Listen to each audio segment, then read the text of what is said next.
So let's see. Sys. Okay. I'm gonna keep one of my headphones off so I can hear if the main people show up.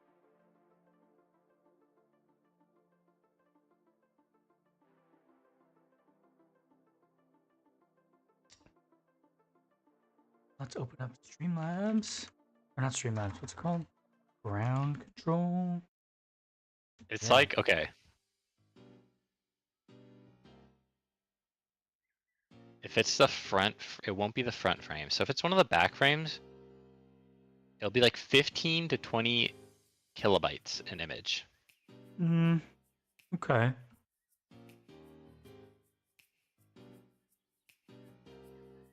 How many?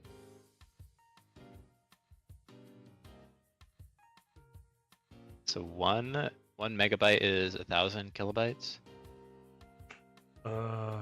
No. Is it 100? Maybe it's 1,000. I don't know. I just looked it up. 1,024. Okay. So if we had, or divided by, we'll go on the upper end 20. 50 frames is a megabyte.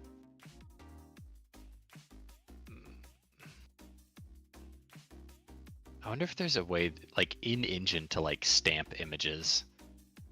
What do you mean? Probably not. Like it'd be really cool if we like just had like an animation of a whale that was like 7 frames, and we had our background image that was static, and we could like in engine like put it on it moving. But I don't think that's feasible. I mean, we could.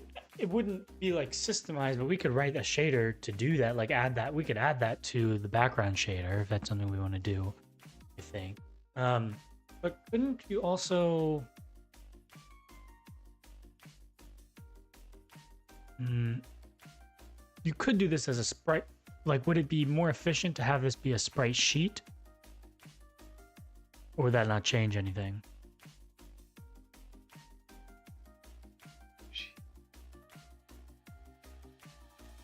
Oh my god, my cat is screaming. Can you hear that? No.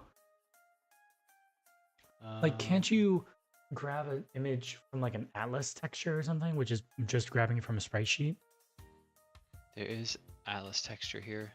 Yeah.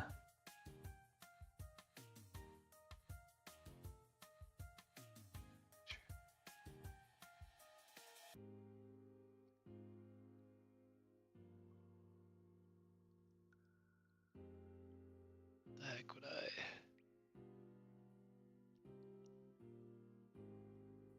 what would I do from here? Like, I have no idea. Let me see. This just says an atlas texture likes to crop a region of an image, basically. Right. So what you would do is, I mean, I guess it would be more work. It would save space, I think, to put it all as one sprite sheet, and then you would crop each frame out of the sprite sheet. So it wouldn't save any work in setting it up. It would just save space. Or would it save space having a giant sprite sheet versus a 200 PNG files? One sprite sheet, because the actual like animation of like the whale is like 7 frames, but the thing that takes a long time is it moving, because like Right. it has the script that moves the animation, so it looks like it's swimming, and it's that moving that we need to somehow get in the background. Move it and get it in between the layers. Yeah, if we get it in between the layers. I was still kind of on the mindset of somehow just stamp it in that back layer.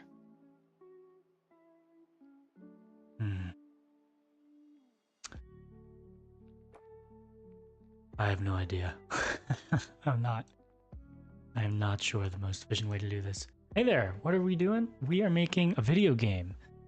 What's your username? Yeah, we're making a game called Upstream. It's a physics platformer where you control a salmon using only 2 buttons.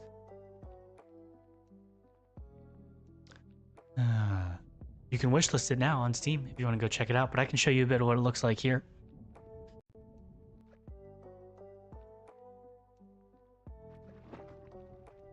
So you've only got a left button and a right button, and when you hit the left button, it turns the salmon to the left, and the right button turns the salmon to the right. I really hope this person's still here. I don't know how long ago they sent those messages. I even have the thing up. And when you hit both buttons, alternating kind of quickly, it moves the salmon forward. And so we've built a whole platforming game around that simple control scheme and hopping in and out of pools of water.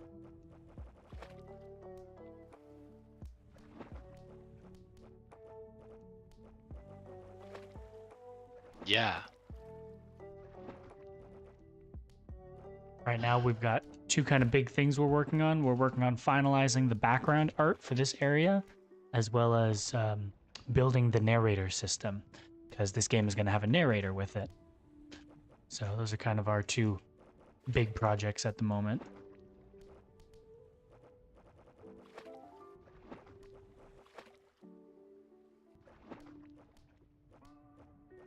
Yeah, I don't know.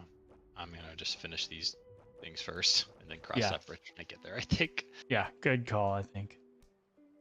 Might do a little like Googling or something, see if I have Yeah. an efficient way.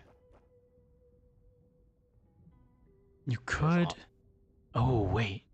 I have a weird idea. I don't. You could. Okay.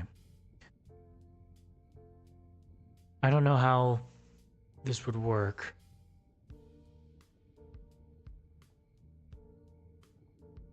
Okay. You could make this in a separate node somewhere. Yeah. And then Put a camera on it.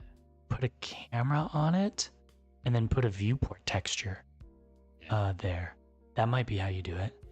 Can you put viewport textures in here? Yeah, you should be able to. Yes. Okay. That's honestly when we were first making these, when you were making this shader setup, that's honestly how I thought we were gonna import them. Okay. Yeah. Okay. I think that's probably the route I'll go down. Okay. That seems like it would work too. Most efficient. Space and time. Yeah. Thanos out here getting stones or something.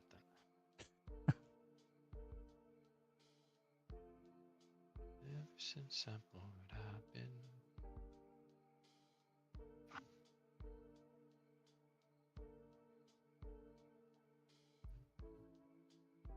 Is my thing hooked up? What? My ground control. I'm gonna send a cringy message. Not that cringy. Okay, it worked. Yeah. And it's instant. It's so fast. Yeah.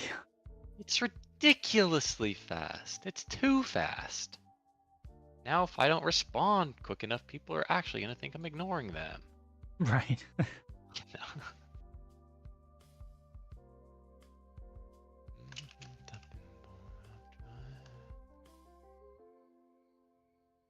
Okay, I also got to do our social media stuff before I forget. Because every time I forget until we're like 2 hours into the stream.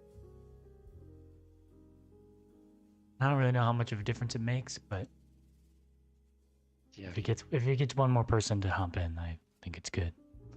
Yeah. Personally, I wouldn't be too like disappointed if you didn't. It's like also, I'm always leaving it to you to set all this stuff up. And No. Good.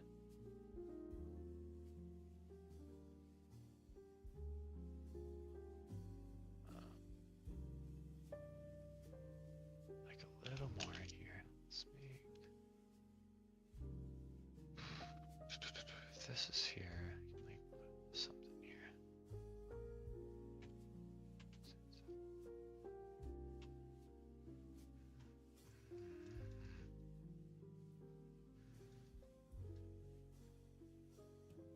think it's annoying of me to keep adding everyone in our Discord every time I go live. Maybe. Might be.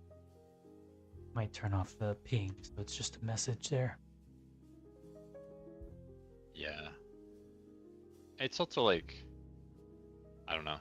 I have one streamer. I'm in one streamer's Discord that I like, and Mm-hmm. he adds everyone in his stream alerts, and like, I don't know. I actually will respond to that sometimes, but I also Right. hate at everyone's most of the Right. time. Like usually, what an at everyone results in is me finally leaving a Discord Right. that I don't use anymore. All right. But we could like tell people, hey, if you want to hear the alerts, make this chat like. Yeah. I think you can do that. Give you notifications for a server or something. Yeah, you can turn off notifications for certain channels.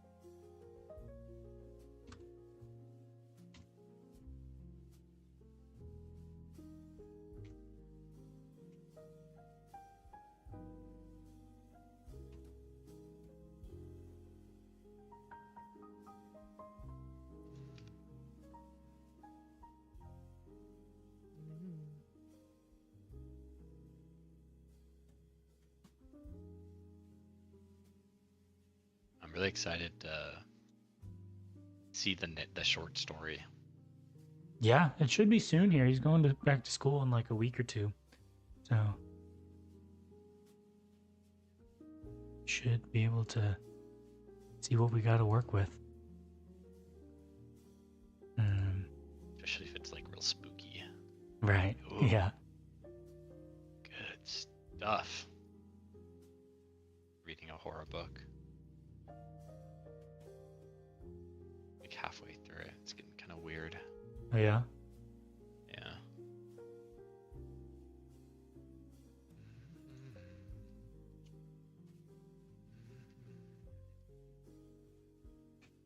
Okay. Those are posted.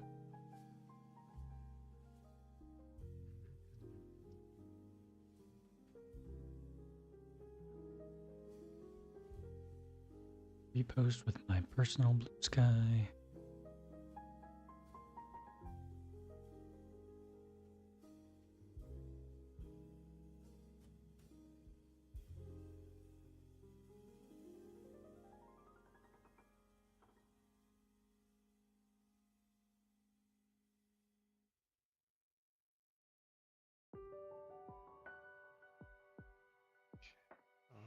Here.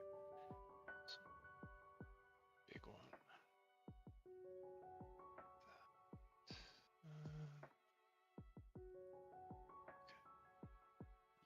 Yeah.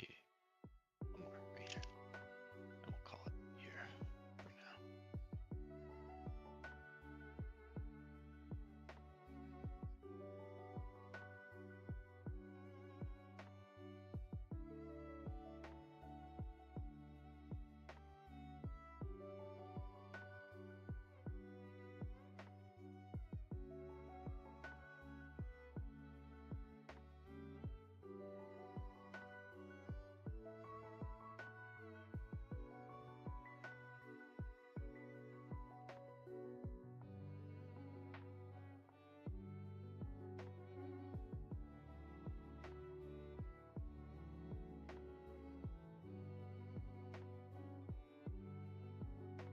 Good. All done. Okay.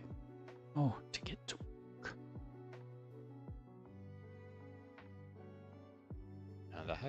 That was like definitely one of my craziest random real life interactions ever, I think. Right. Running into him today.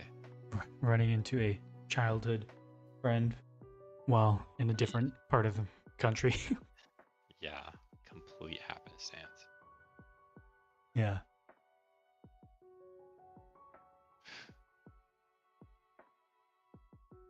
So weird.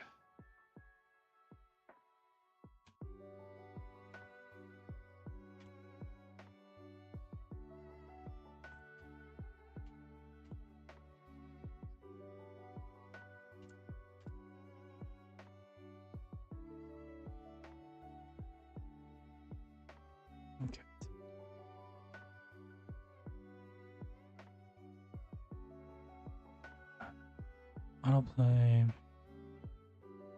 Playing. Stop sound from this.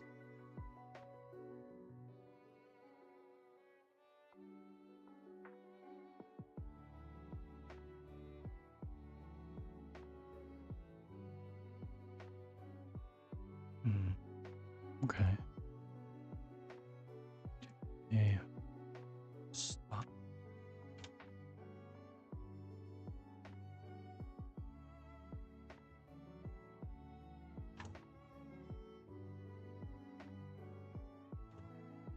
There we go.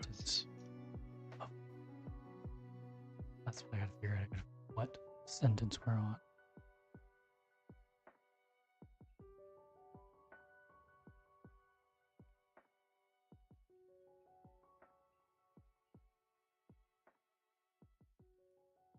Pixel Lover, hey, welcome. Hey.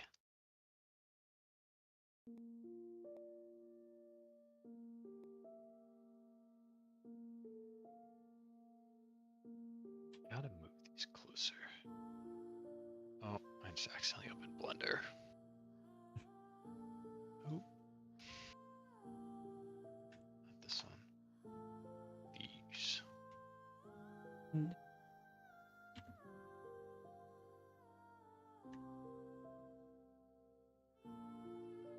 Range from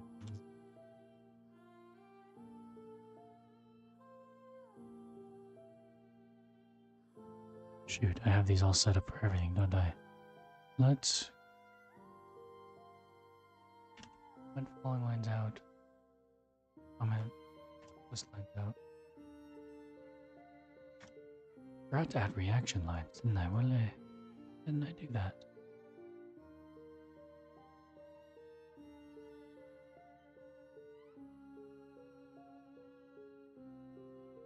None of them. Never spotted Discord. What platforms do you think this from? Oh yeah, I forgot. I meant to follow up. When you meant platform, do you mean like streaming platform, social media platform, or do you mean like Mac OS, Windows, like that platform? I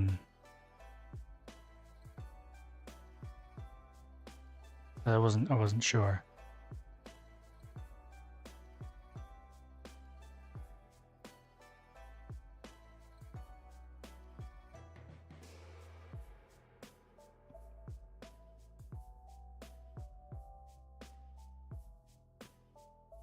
Social media. I think most of our, well, so here's the thing. The vast majority of our wish lists come from Japan, location wise, right? It's like 60% or something like that.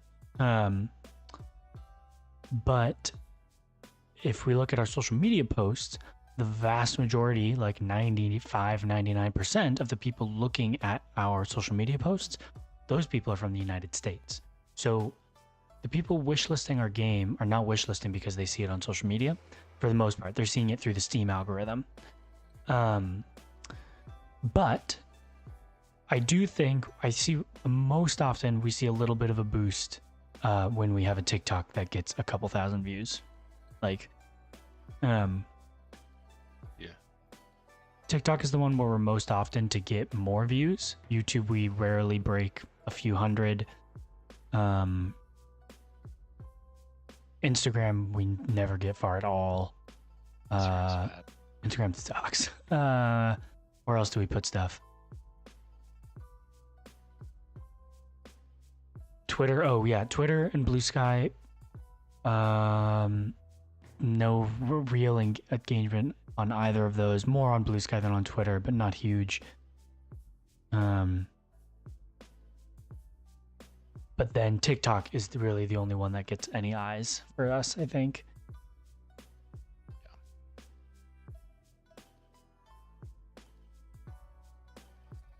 Even just like looking at the playtest feedback, the people that have filled out like where they found our game from. Oh yeah. Like, TikTok was the biggest, besides like friends and family. Right. Yes, that's true.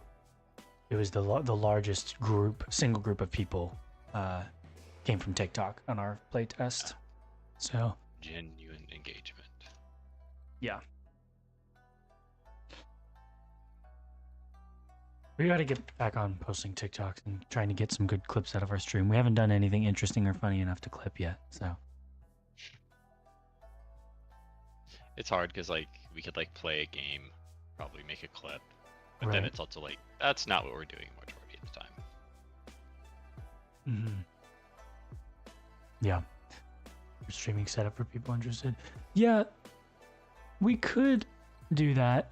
I think again, it's sort of like, well, we're not professionals at this, right? Like, I watched a few YouTube videos and then just kind of figured the rest out for like what we wanted this to look like, in terms of our stream. But the thing is, we're probably not doing it the best way possible. So we're not really the best people to be to be giving advice on this sort of thing.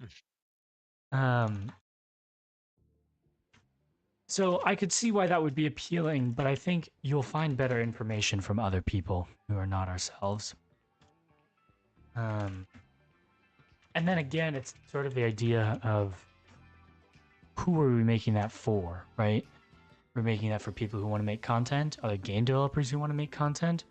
They are not our primary audience, right? Like I'd love if other game devs and people, so people, streamers, people with social media presence will play our game, but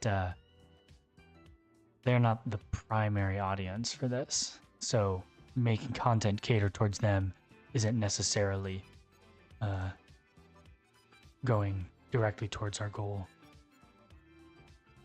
Some turtles neck way too complicated. It is kind of complicated. Unfortunately, it's not crazy complicated, but it is a little complicated.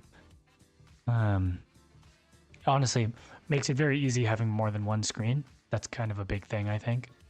So you don't have to worry about accidentally like doxing yourself or putting any of your like account info up on screen. You can have that all off on your side screen and chats over there.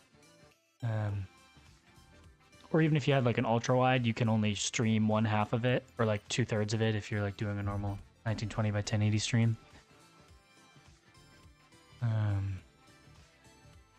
But yeah.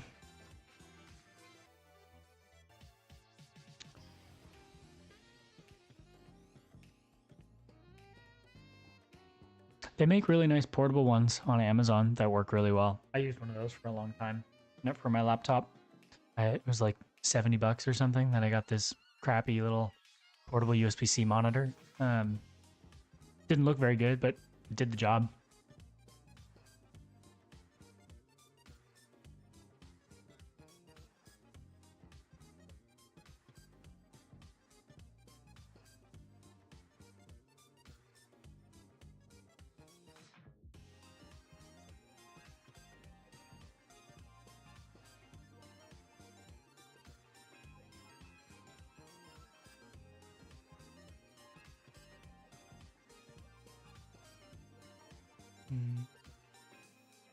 You broke Japanese. Yeah.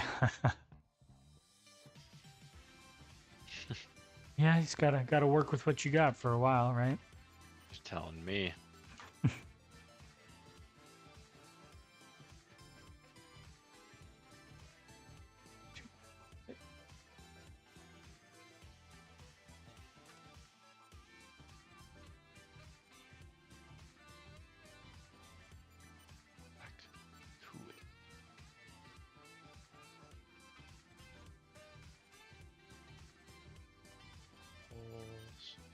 Okay.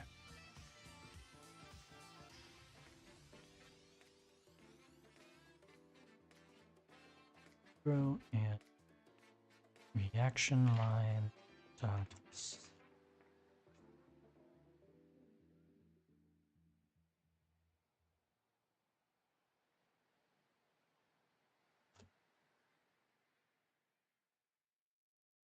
We're gonna say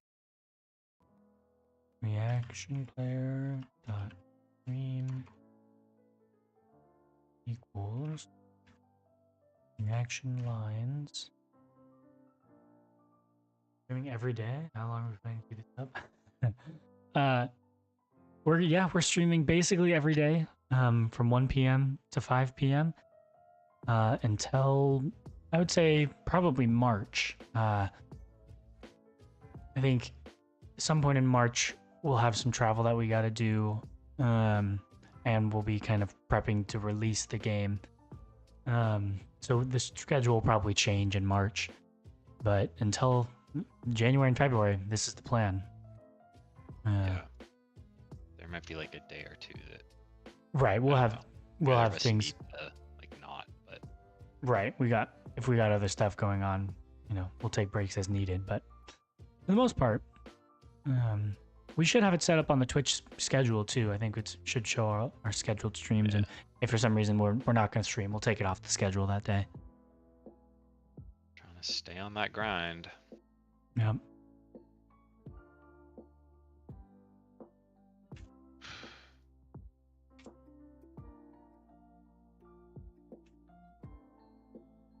Exciting to have like a deadline, you know? Yes. It's like actually like tangible now. It's like, whoa. Yeah. I gotta finish this. That's why I think for the next one we should start by setting the deadline and basically have to make something. An actual calendar date, like. Yeah, the calendar date. The next game is coming out on this day, and we just gotta start. And we have to scope it appropriately from the start. Yeah, I mean, it makes so sense. Like, if you pick a date and you always have that in mind while you're making decisions about your game, like it is the perfect way to counteract scope creep, because you're like, yeah, does this fit in our time budget? It's like, well, do I have time for that? No, I don't. Like, just like, yeah, assuming you are like have enough knowledge to allocate your time properly, can like feasibly be like, yeah, this will take me a week. Right. This is a couple days. Yeah, we can do that. Yeah. I think we can do it. I think it'll.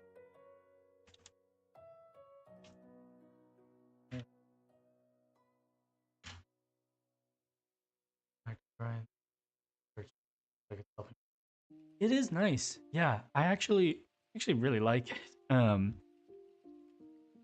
It's fun, I think, partly, but it also like it's just a little bit of more incentive and accountability, right? Yeah. It's like you are starting at this time. Right. And it feels like it gives just that little bit more promotion, right? So you feel like you're doing a little while you're doing work, extra work is being done in the background almost, even though double dipping. Right, we're not exactly reaching that many more people by doing this, but we get about one new person every day. So yeah, that's if we get one new person every day, to me that makes it worth it, I think. Because it's like, I'm gonna be sitting here at my desk all afternoon anyway. Yeah.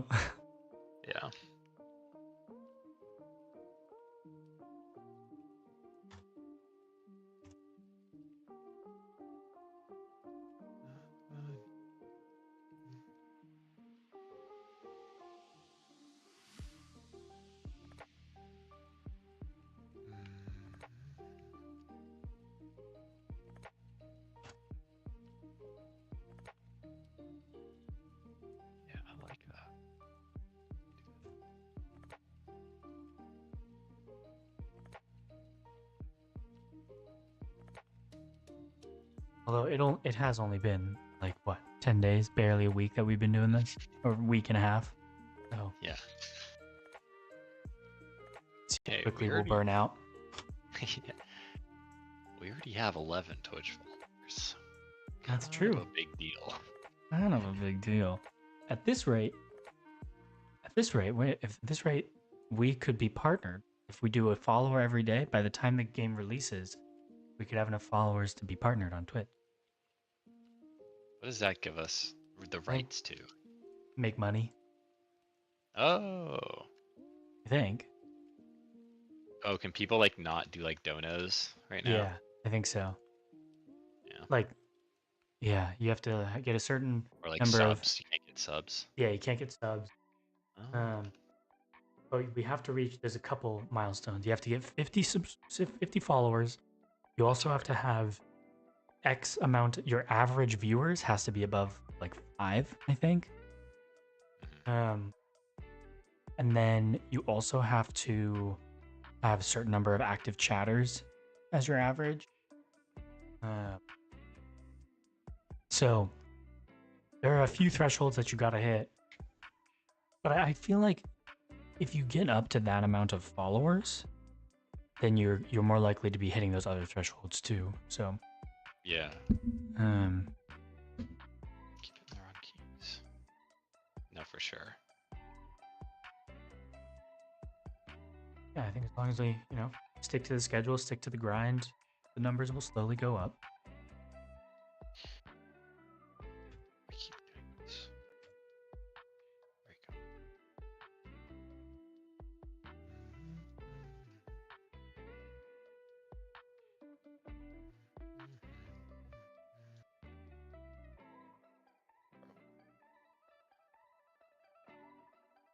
There we go. Go back. Paintbrush. There we go. I like have these colors. They're so close to each other to make it look like it's kind of like underwater and faded, but like my eyes are like struggling to see. It's kind of messing with my vision just staring at these really close colors all the time. You're gonna be able to identify color codes by the time you're done with this. There was like a Steam game. Did we look at that together? I can't remember Where when I found that. the game is about identifying color codes. Yeah, the game gives you a color and then it gives you like HSV or whatever or like RGB, like just like text box, and you have to enter in the numbers to make the color. That's super funny. No, Yeah. I saw this video.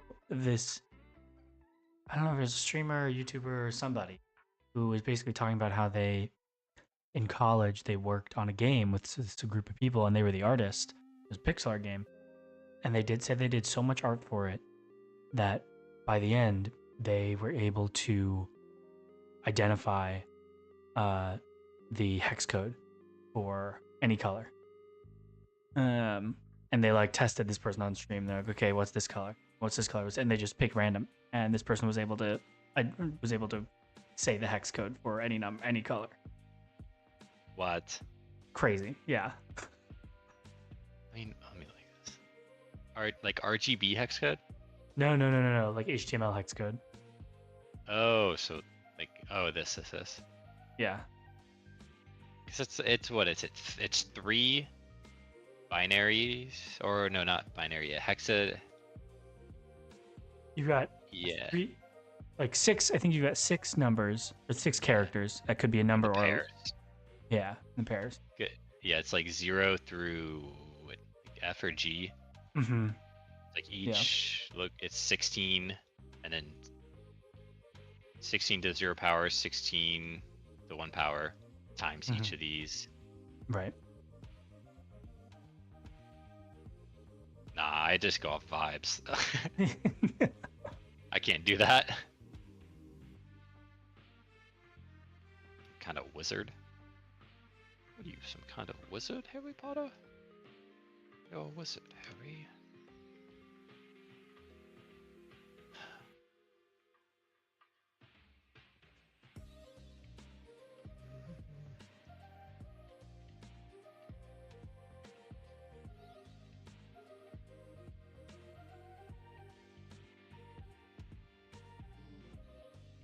I was driving last night, and it was like dark out. Some dude flies up behind me, and I'm like going in the fast lane. I was going pretty fast, but this guy rears up behind me. And I look in my rearview mirror. His headlights are already really bright, so it gets my attention. And I'm like, normally if someone like is really speeds up on me, I'll like get over. It's just like I don't know, people get like road rage, and I'm not like, I don't have not about ego. that. Right. Yeah. But like I was trying to pass some people, so I'm like, I'm gonna stay. Yeah. So I'm gonna stay in the fast lane a bit to pass these guys, Uh-huh. and then I'll get over. And so I'm doing that. I'm driving, and I'm watching him, and he has a little light that's smaller than his headlights on the right side of his car. On the Um, passenger side? yeah, on the passenger side, Okay. right by his headlights. It's little, and he's flashing it at me, What? like telling me to get over is the only thing I can assume. And It I'm like, wasn't is a that blinker? legal? No, no, it was a special little light. He only had it on that side. It was super bright. And like, if I wasn't even looking at my rear view, it would still be getting my attention because it was that bright. Like, out of my peripheral, it was like blinding. So it was like brighter than his headlights. Yeah. And he was flashing it somehow. It's like, that's crazy. That's got to be illegal. That Like, is. Well, what color was the light? like just like white, like floodlight. Just like, What the heck? it was That's probably the weird. width of like a softball. Huh. That is so I'd strange. never seen that before. But he was like 6 feet away from me.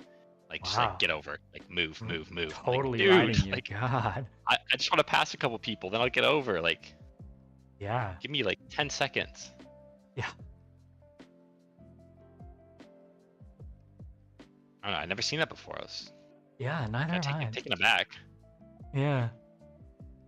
Right there. Are you a wizard, Harry? What were you saying that in reference to? I don't even remember anymore. Being able to conjure up like colors based on hex codes or hex codes based on colors. Oh yeah. G, B, B, C.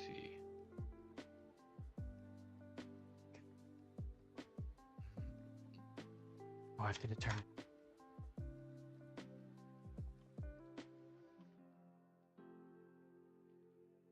We need to do like we need to do like pirate software style clips where like we say something really like motivational or like thought provoking. Like, yeah. I don't have anything interesting to say. Like, follow your dreams. I don't know. Or don't, because you'll probably make more money. Yeah, just be a corporate shill.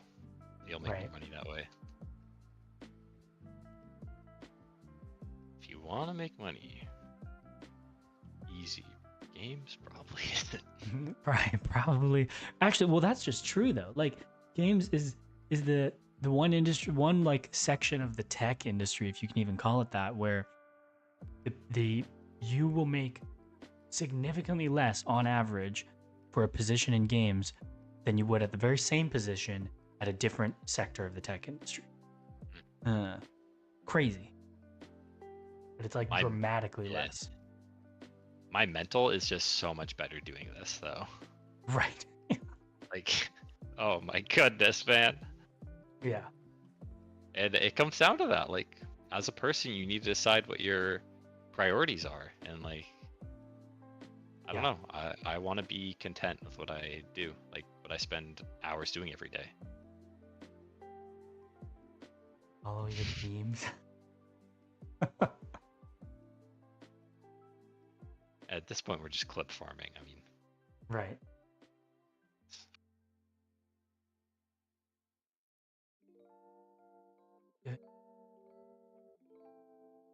I swear, some streamers just like make up stories on the fly, and then they just like That's a good harvest idea. them for clips. We should do that. That's a good idea.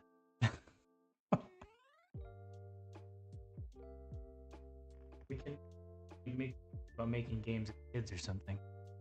Yeah.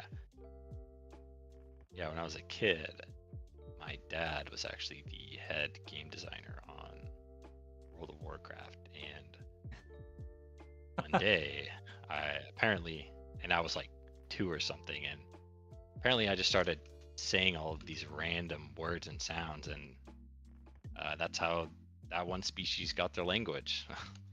Yeah, true story. True story. If you look it up, it's in the lore. Canonical. I keep messing up this key command. Oh my gosh, it's driving me bonkers. Okay. So like, switch to shade mode, switch from pencil to paint bucket, and it's like B, control B, shift, control space B. Can't even say it.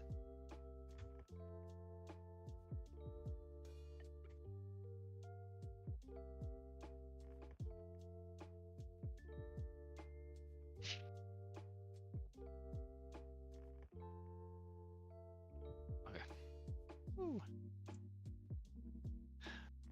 Glad I didn't overreact.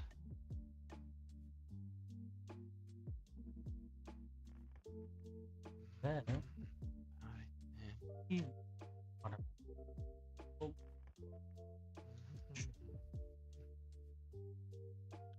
some music on.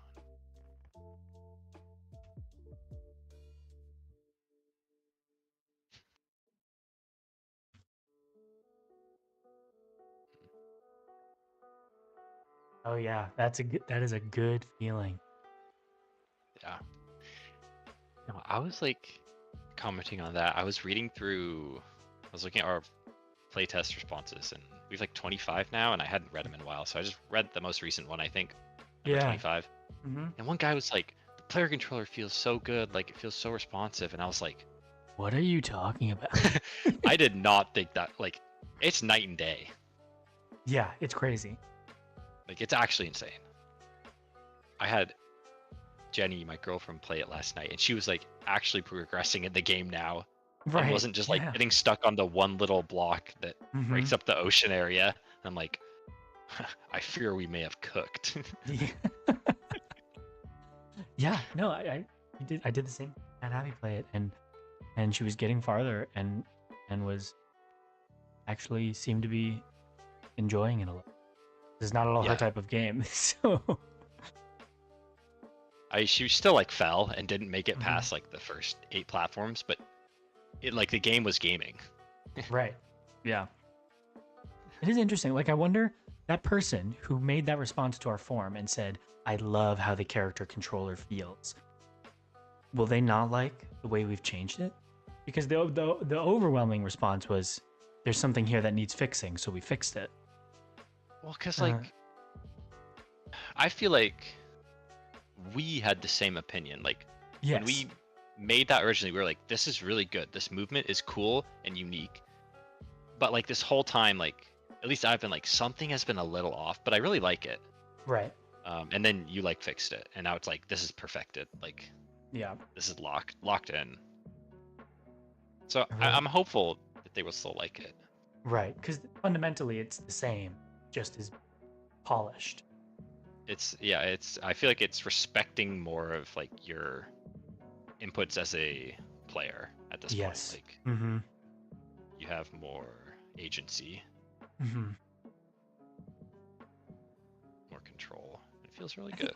I think that's a big part of it, actually, because before there was so much randomness to the way that the environment reacted to the player that you could do the same thing or what felt like the same exact thing and it would behave different, right? Yeah. And so you didn't quite know if you were going to succeed in whatever you were attempting because it might behave differently this time.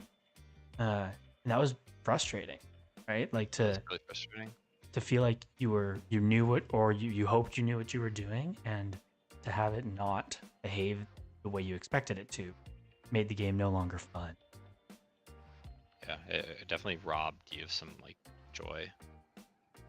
Because I'm there's like glad we fixed it. it feels good to learn, you know, struggle Mhm. and then succeed.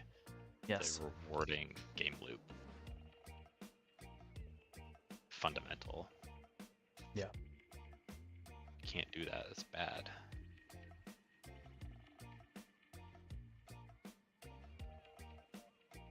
Yeah, I feel like that's just like you have to get that for a platformer. Just get your player controller just feeling super good.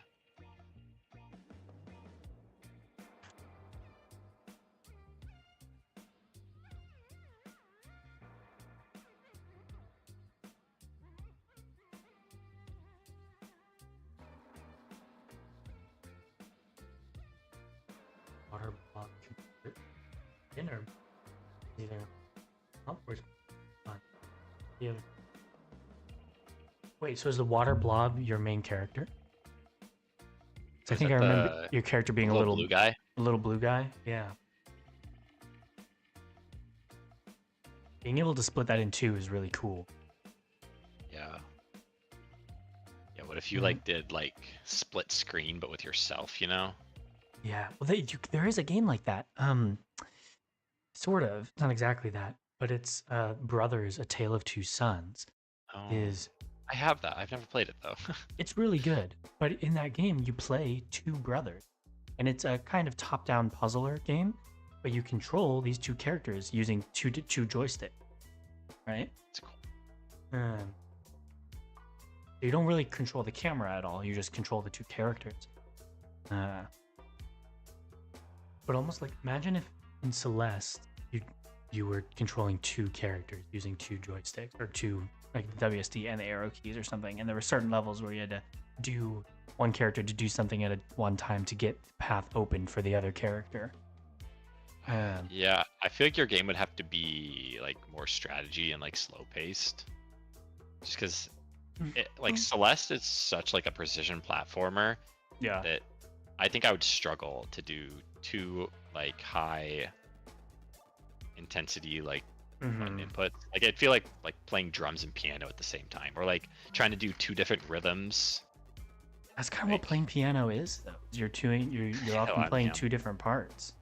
Bad at, I don't know. Never really gotten into piano. Kind of want to. I think you could do it though. I think that could be a cool mechanic. Yeah, probably pretty fulfilling. Yeah, level design would be tough. Yeah, I mean, you pretty much you'd be like developing a co-op game. Right.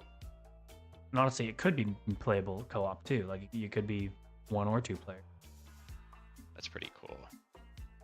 Basically, wait, like, using arrow keys and WSD, and focus on splitting and joining back for boosted momentum. Yeah. Would Brothers be a good, maybe, inspiration then? Would you say? For Pixel Lover? Yeah. I would say so. Yeah. Yeah. If you haven't played Brothers yet, you should. It's definitely probably slower paced and it's 3D, but if that's the kind of game you're making, yeah, definitely go check out Brothers. It's a good one.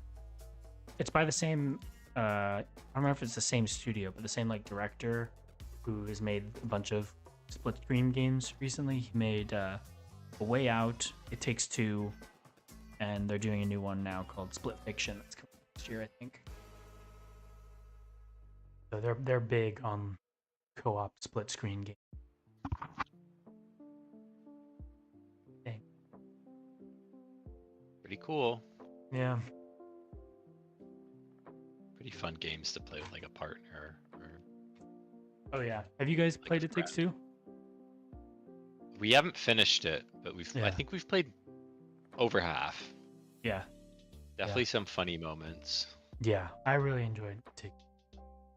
We haven't gone back and played A Way Out yet. I've heard it's good, and I'm excited for Split Fiction. I was gonna add that to the Trello. Oh, we've been having like so much fun with Mario Kart. Nice. Good. Like I went over to my friends and we played, and I realized that I've been playing with turn assist the whole time. Nice. Did I tell you about this? No. Or you asked me the other day if I played with the joystick the gyroscope. Or the gyroscope. Yeah, the other settings, I didn't know that was the one has a little icon with like it's on your cart and has the antenna and has like a little Wi-Fi symbol. I didn't know that was turn assist. I thought that was something to do with items. Yeah. So I just had it on the whole time, and I was like, oh, this game you can't drive off Rainbow Road. Like, that's interesting. Oh. It's turn assist.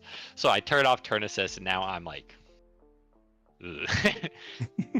she's beating me a lot because she doesn't want to turn off turn assist. She's like, it's the default setting, and I'm like, but it's Mario Kart. Like, this isn't Rainbow Road if you're not driving off 5 times a race at least. Right.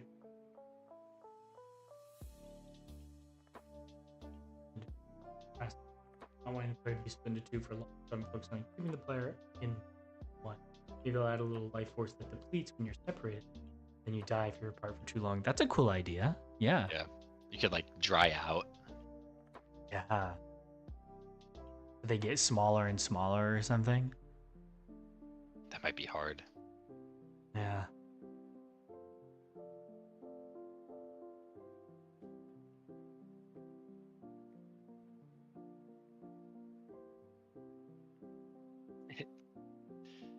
No, I think it makes a pretty big deal, especially you're playing Mario Yeah, Kart 8, right? You're playing the new one. yeah.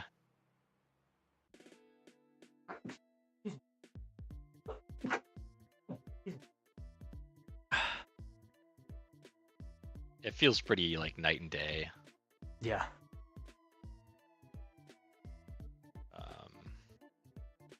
There's definitely some maps where it's less significant. Mhm. I can still like game pretty hard, but there's some where I'm like, I don't break. I need to break. I Mhm. think is my problem. Want a playable game? It's a good mindset. Yeah. It's the frustrating because it's difficult, not difficult because it's frustrating mantra. Yeah.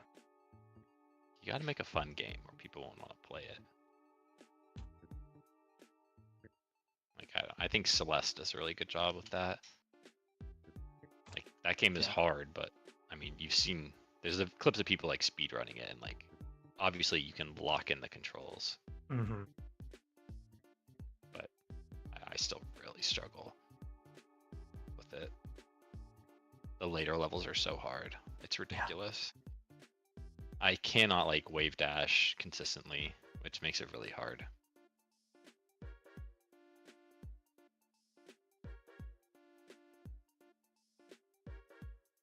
Need someone to teach me.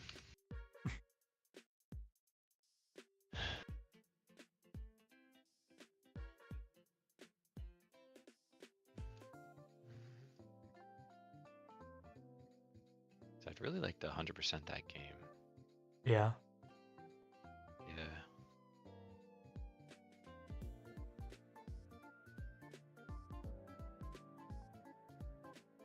I love that game. It's so cool. Hearts of the End. Yeah. Yeah, you gotta collect the like X amount of crystal hearts to get the like level 9. Isn't that not actually the ending? That so yes and no. Once you get through there, it's a super long chapter. It's got so many parts. Hmm. You can actually get through that wall. The way it works is like you walk up to there and then the wall slams down and then does a little animation show to how many hearts you have left. You can wave dash past that wall before it slams down. Where you have to like jump, dash into the ground, and then when you hit the ground, you hit jump, but you have to get the frames right so that you're on the ground just long enough to get your dash back, and then you dash after you jumped, and you go like phew phew. Screen recorder on PC. You have to buy a software. Maybe it's just use like OBS. I use OBS. Yeah, you can use OBS to screen record. You can also Windows does have a built-in screen recorder. If you the Snip like app, that has a screen recording, and you can record chunks of your screen with it really easily. Yeah, no, you don't need any extra software. It should just come on your computer. But OBS works really well too. Yeah, if you're trying to send on Discord though, they limit the video to like 10 megabytes or something. Mm-hmm. So you have to like downsize it, which Clipchamp is nice for. Yeah, Clipchamp is good. You can also export as GIF in Clipchamp, which is really nice. You can just send a GIF if it's a short thing. Yeah, we use OBS for streaming. We tried Streamlabs. Streamlabs worked okay. But OBS has been working really good for us too. Yeah. Whenever I need to like post a little Discord clip, I'll just like record my screen with OBS and then I'll open it in Clipchamp and I'll clip it and then just keep clipping it or like downscaling it to get under 10 megabytes so I can post on Discord. Mm-hmm. Because I don't have Nitro. I'm not trying to pay another subscription. Right.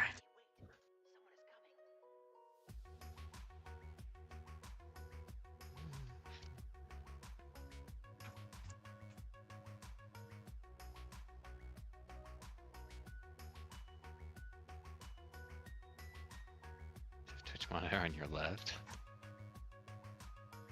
It's. I'll let you talk about your setup, I guess, first. What is he talking about? Who's he talking about? I mean, I guess I'm looking to my left all the time when I'm looking at chat. I also looked to my left. But do we do? Let me wait. Do we do that on screen? Because your camera's like backwards. Oh no, it's not backwards. The disc.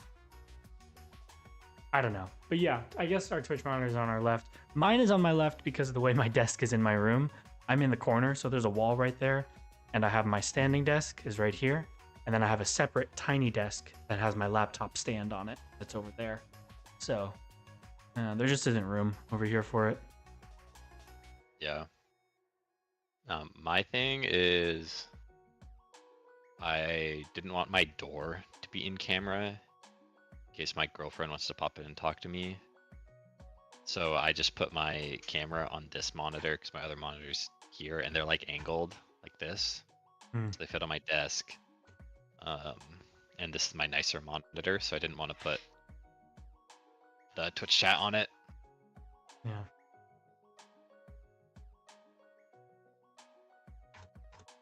Made sense.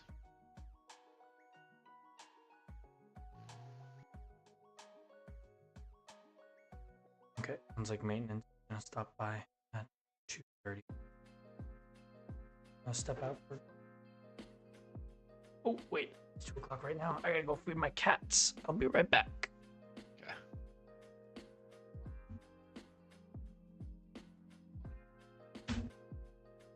Vertical monitor. Yeah. Or you can do like some people do like wall extension. Yeah. Or you can like, people put their PCs on floors or get like a little side desk for PC.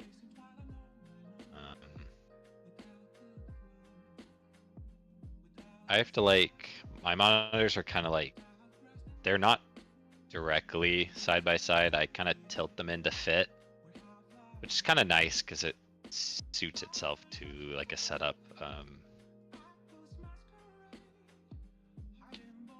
Yeah. I don't like to put my PC on the floor though because cats like to nibble on wires. So I like having everything on my desk.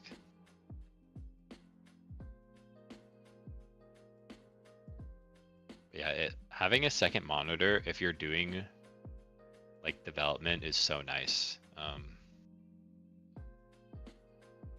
It's kind of night and day.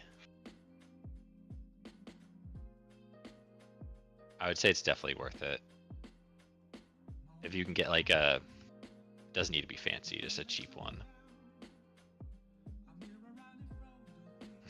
Yeah, that's nice.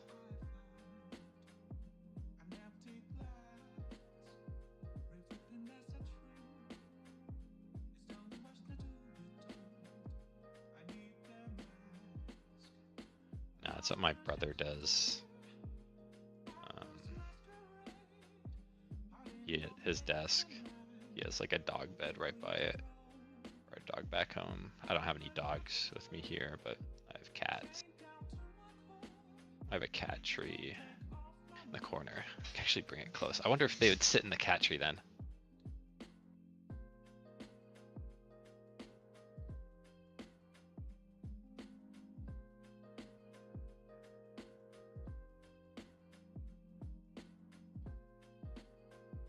Might not be visible.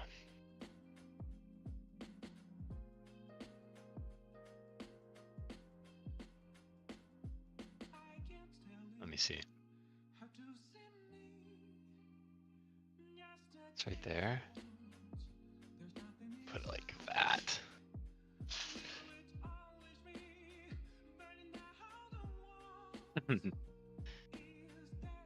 Yeah, I don't understand why some people don't like cats.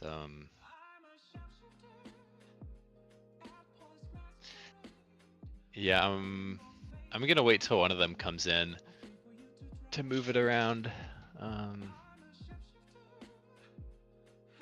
No, I think dogs are awesome. Like I like both cats and dogs, but like I live in an apartment. that doesn't really have like a yard. We don't have a ton of space, and I'm pretty busy with stuff. So I think it would be unfair to get a dog because they wouldn't have a nice big yard to run around in and whatnot.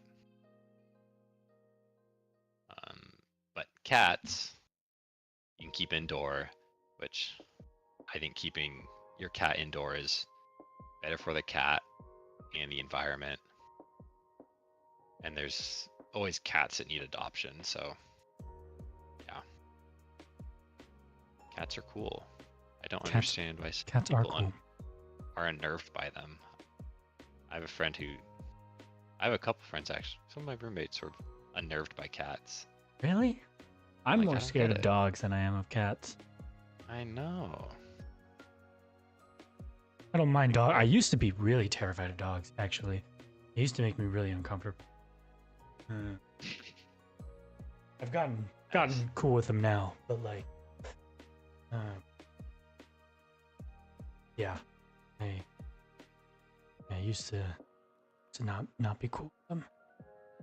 There's like, it's definitely like, there's, maybe I'm being like prejudiced, but there's definitely like dog breeds that I am more nervous around or like wouldn't True. get as a pet. Sure, yeah. Just like heard like bad stories. Uh-huh.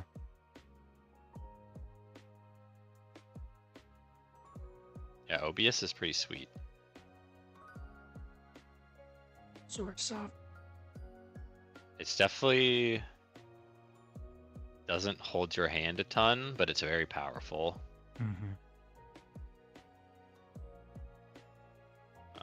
I think that's kind of the trade-off with like Streamlabs. Like Streamlabs seemed very intuitive, like kind of modern UI. Yeah. OBS is kind of just like, this is what you need. Figure out how to use it, Go and nuts. you'll be like super happy. Yeah. Yeah.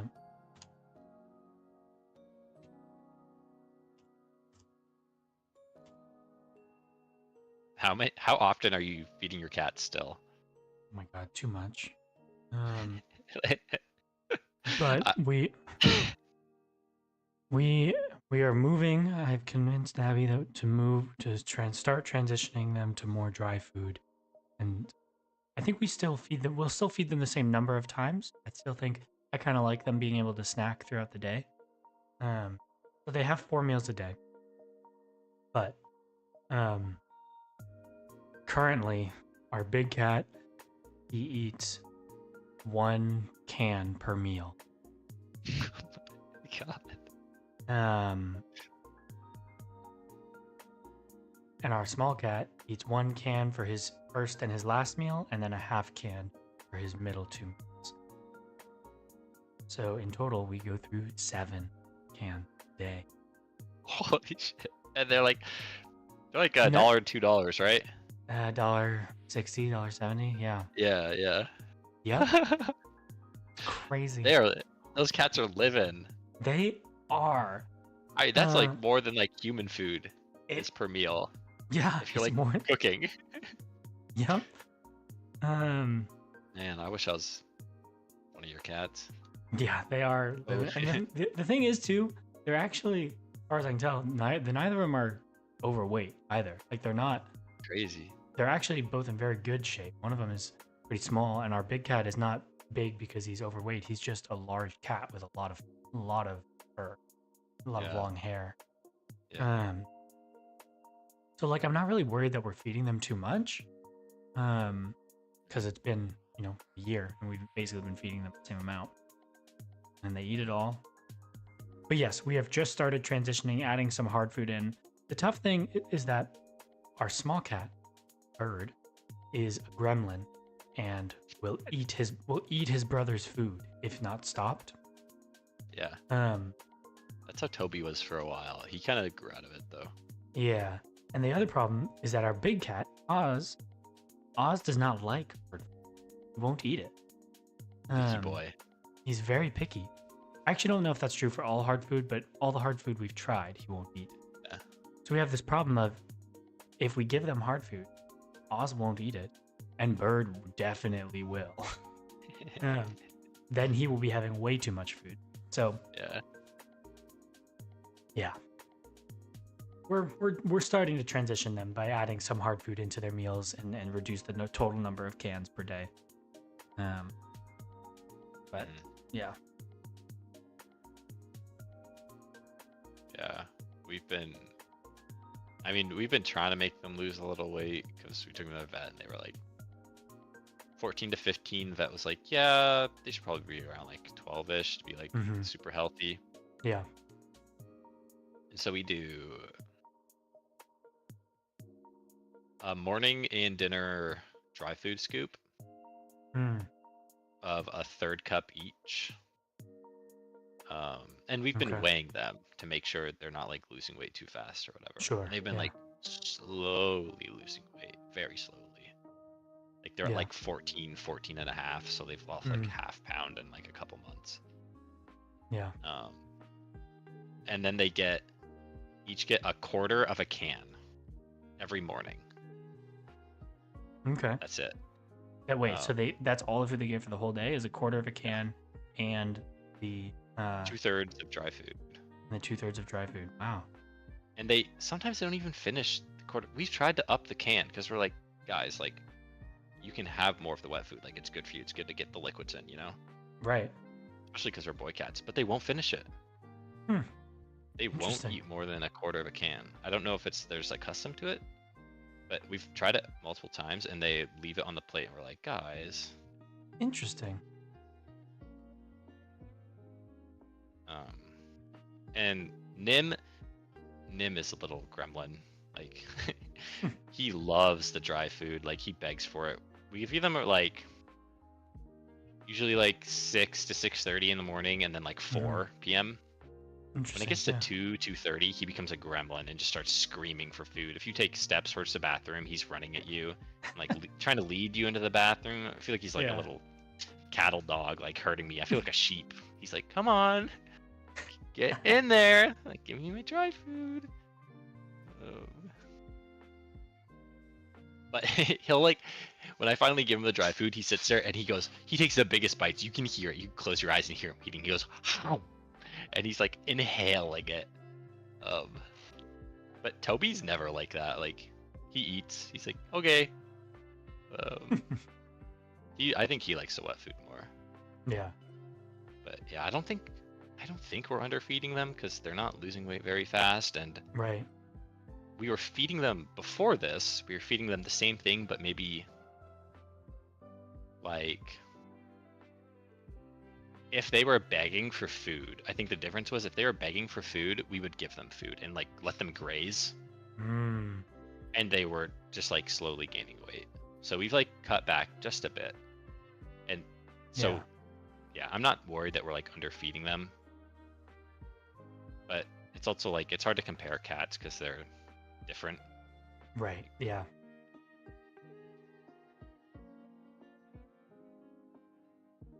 Kind of got to find what works. Works for ours is expensive. Yeah. Yeah. That's a crazy diet.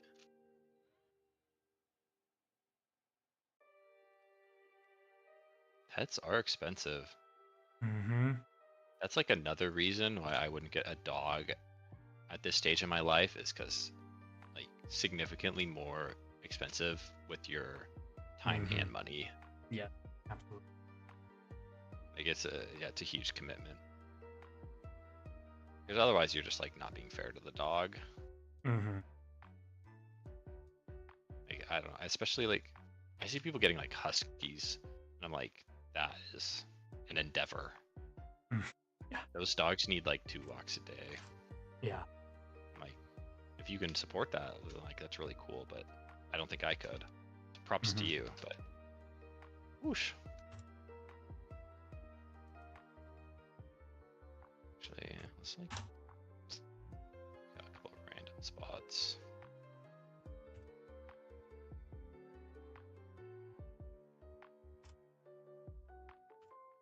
Anyways, I'd like to get a dog one day when I have a more stable living. Yeah. feel very stable right now. But that's okay. I feel like that's what your 20s are for. Ooh, that's what your 20s are for. Figure stuff out. Mm-hmm.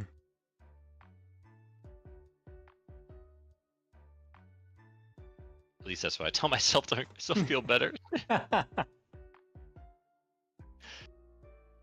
Can't all be bad, right? Right. Exactly. I have to take some wins.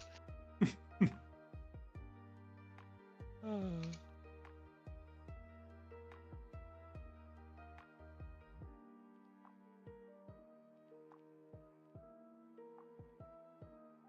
should put the holes in that one. Yeah. Okay.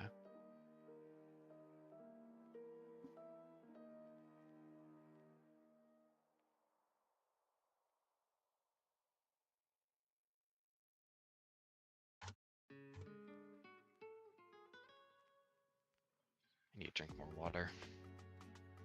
And you stream. Good. Don't stream more than one of them.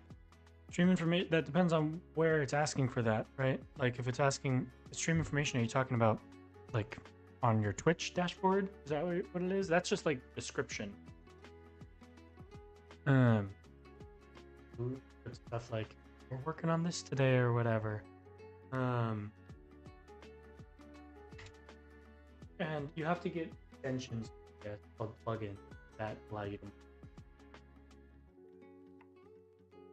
It doesn't come at the box table, but people have other.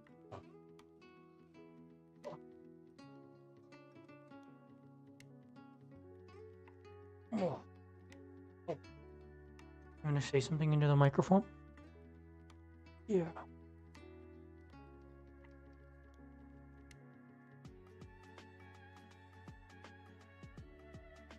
You purring? Yeah. What? Gosh, I was muted. Not that long. Saying Noah is definitely the one to ask for us to set this all up, but is that just the stream keys?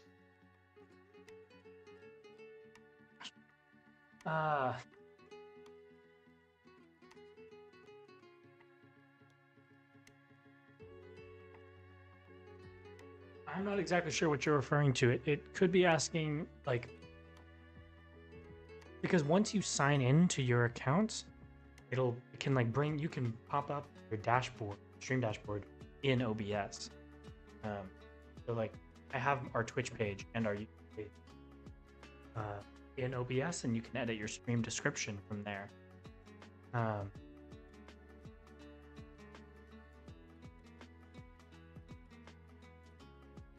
But like I said, we're not really professionals at this. Just kind of, and We're doing it. just kind of doing it. Pushing buttons and see what happens. That's how you gotta do stuff, though. Get out of tutorial hell. Yeah.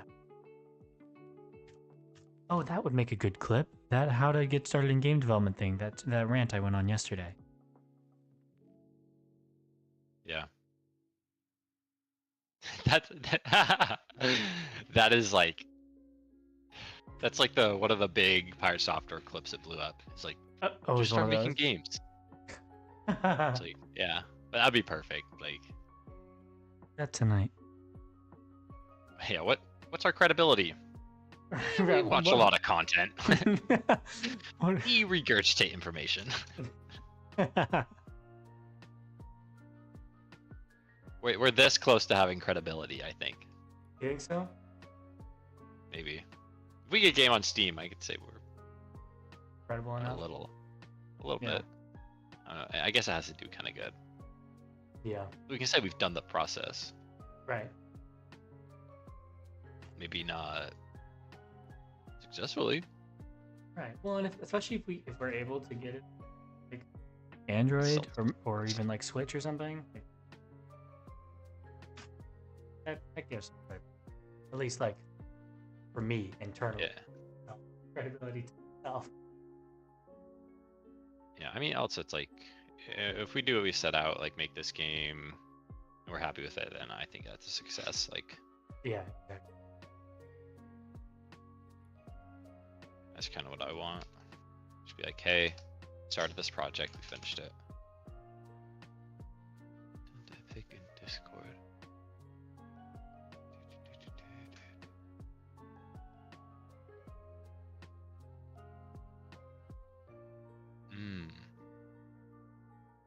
Oh, this is you. So this is you picking your base account that you're gonna like stream from. I have it set up for Twitch on ours, and you can, if you want to just connect using a stream key, which is like a unique ID that you can use, you can do that, or you can just connect your Twitch account straight into OBS. That's what we did. But to stream to more than one platform, you need an extension or a plugin called Atom Multi-Stream, something like that.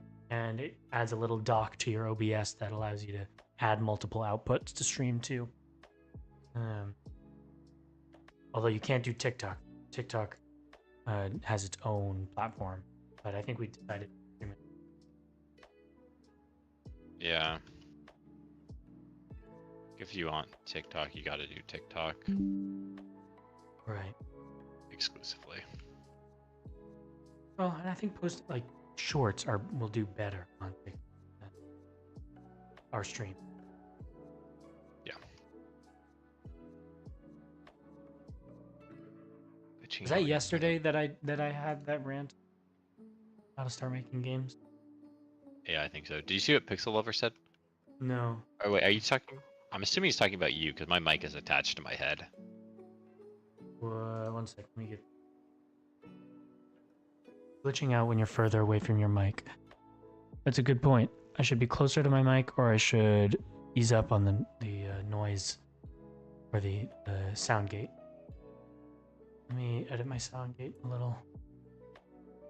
What it's doing is my mic is pretty sensitive, so I have a sound gate or a noise gate that makes it so only sound above a certain volume will get picked up, and when I step away from it, it doesn't pick up every sound.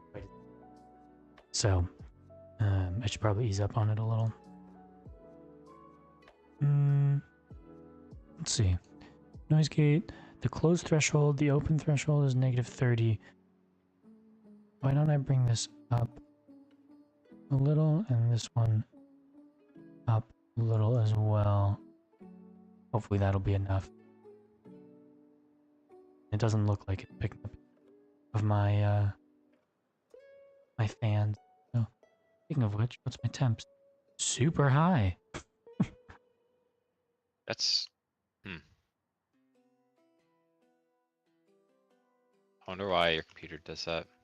I think I need to put new thermal paste on. I took it apart this morning and tried to see if it was like really filled with dirt or something. See? But yeah, no, it was pretty clean actually. I was surprised. But I didn't have any thermal paste with me, so I didn't take off the cooling unit to reapply it. So if I get some new thermal stuff, I'll see if that helped. But it didn't used to throttle so much. Is that the one that you did like mining on? No, I did mining on my PC. I didn't use my laptop for that.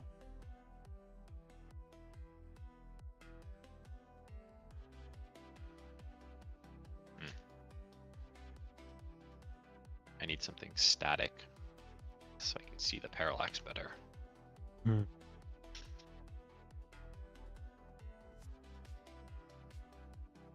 One color isn't very helpful for seeing parallax.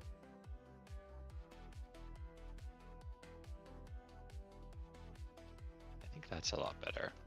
I made the last layer a little wider. I think it feels better with the size now. Cool. It's missing the detail, but like I think this is coming together.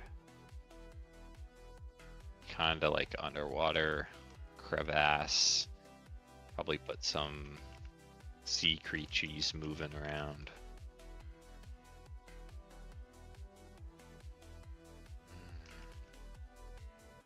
I think it needs to be, honestly. Did that. I think they need to be closer together now. Or at least this one. Let's be like this. This one. A little bit.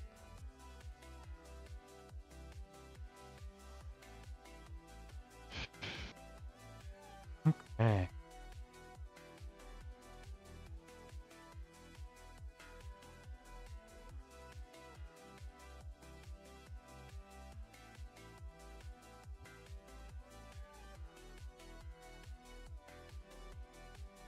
Oh my goodness.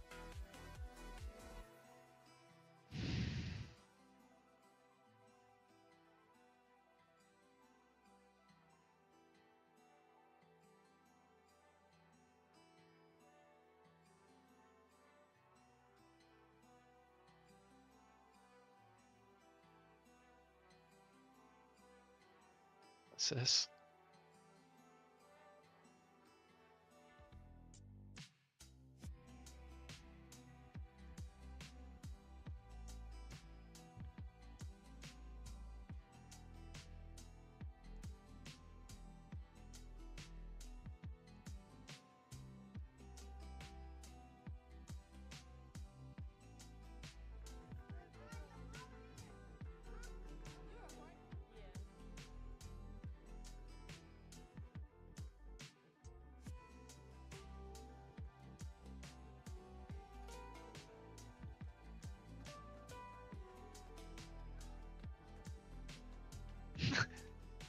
Let him cook! I said let him cook. Raise your yaw, yaw, yaw.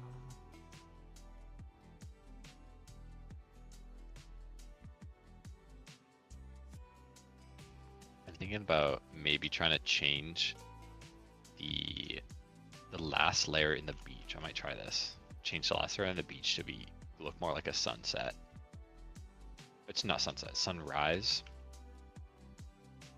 Although, how do you evoke sunrise versus sunset?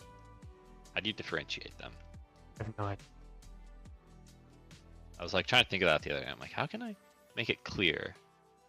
Yeah. This is a sunrise, not a sunset.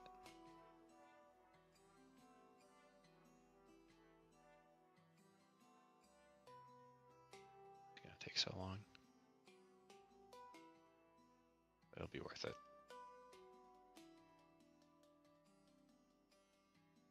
Google it. Let's actually ask ChatGPT. What does ChatGPT think?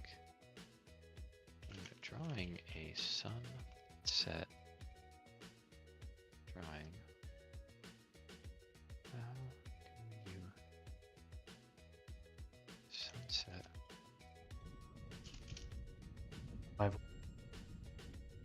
That's there. Oh, crash. Ah. Oh.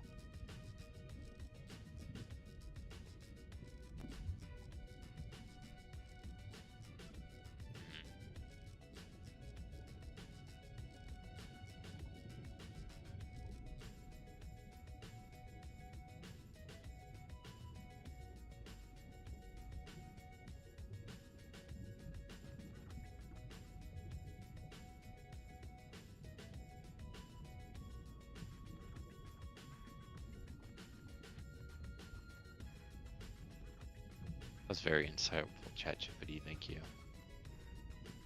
said use softer, lighter colors.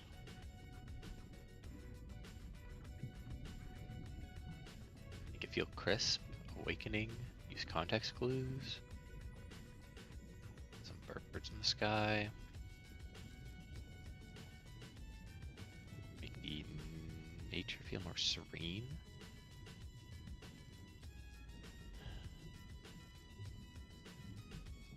Really what I wanted, but I don't think there's an answer to what I wanted, so I don't think there's a way using just the sun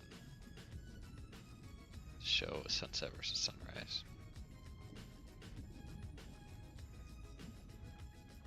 I don't know, does anyone have an answer for that?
YouTube always gets me. I'll go on to watch some video and then they try their hardest to get me to watch their shorts. I'll like start watching some shorts, and 15 minutes have passed.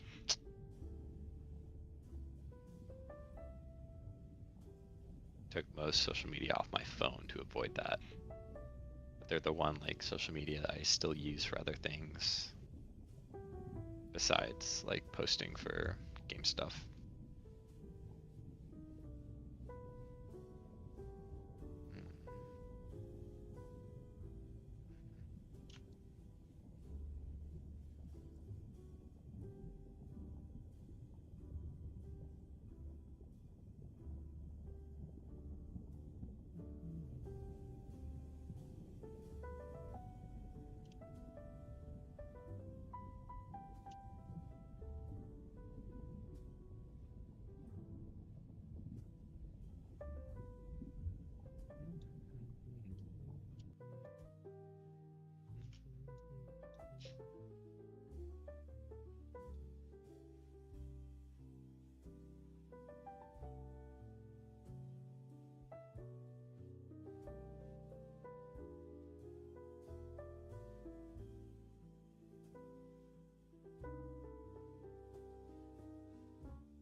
I think I like this color.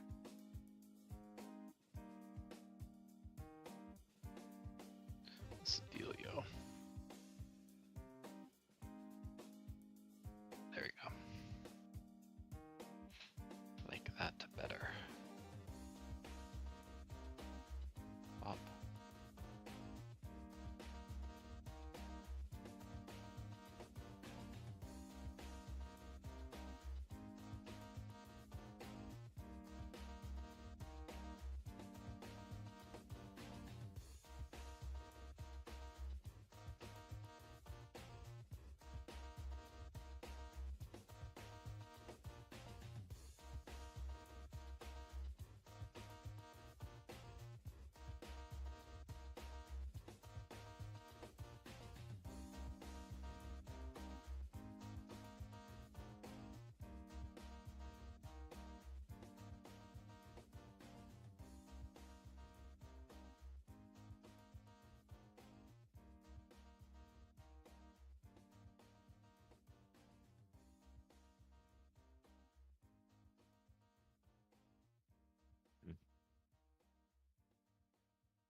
that feels.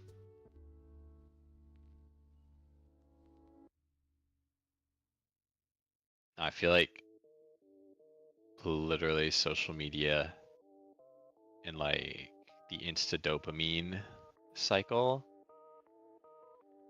gave me like an attention span of like 15 minutes, like max, like or like 15 seconds for like a video.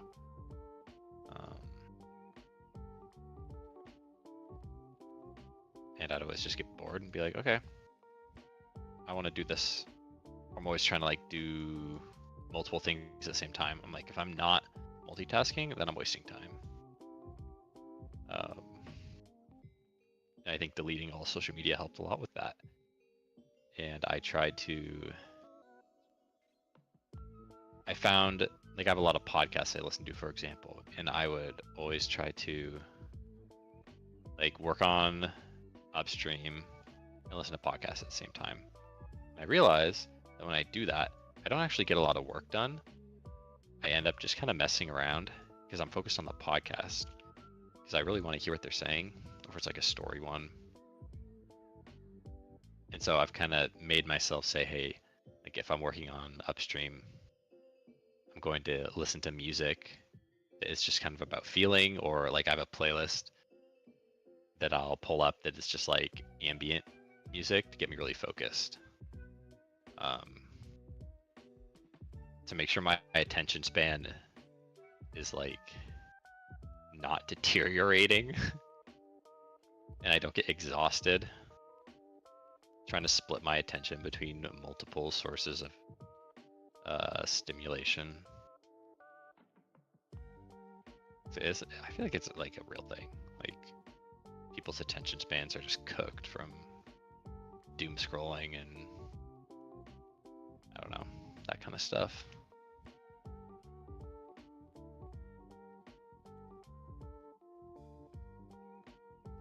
But yeah, especially like tutorials. Also, though, on the other hand, I feel like some people make bad tutorials.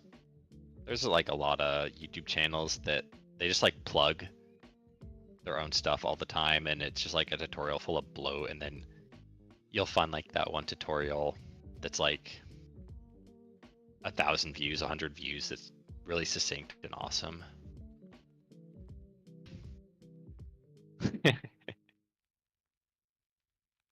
Yeah, I can't listen to too good of music, otherwise I will focus more on the music than my work.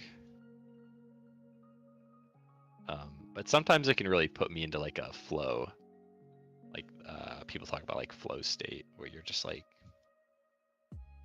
not like subconsciously working, but you're just kind of going.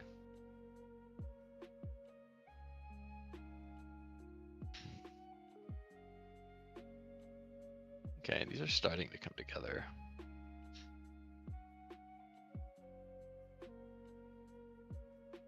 I feel like I do that a lot with driving, which is kind of bad. But I think a lot of people do it where if they put on like a really good music or song, and if you're driving for a really long time, you kind of like zone out a bit. I've never gotten in a crash. I'm a safe driver. I swear.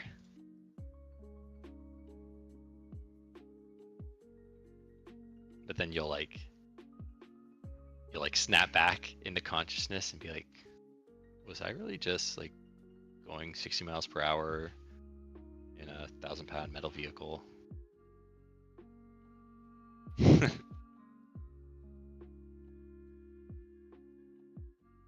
Yeah, gotta cook.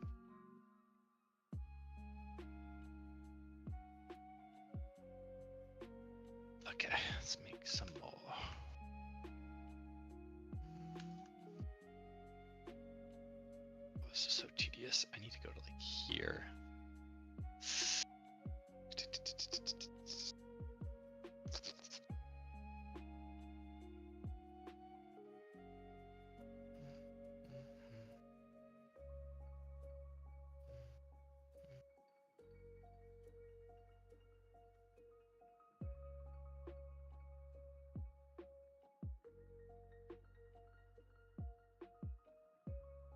Yeah, in college, one thing I really enjoyed, I've always really liked puzzles and stuff, and a lot of my computer science classes, especially the like data science, not data science, algorithms and like data structures classes, a lot of the homework assignments were kind of like implement algorithms, which are kind of puzzles in a way.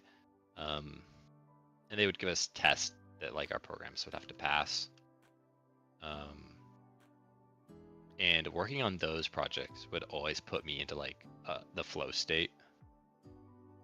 Just like, I don't know, it was very enjoyable to just work on a really succinct problem, try to like get an algorithm to work. And I think that's kind of part of the reason why I studied computer science, was I liked problem solving.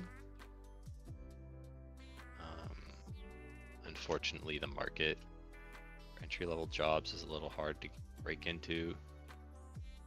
That's kind of why I'm here. Is what it is. I don't know if the market was still, if the computer science market was still like what it was, like it was really good when COVID was big in like 2020, I probably wouldn't be doing this. I would probably be working, I would definitely be working right now as a software developer. So it's just interesting to think how things could be different. But I really like doing this.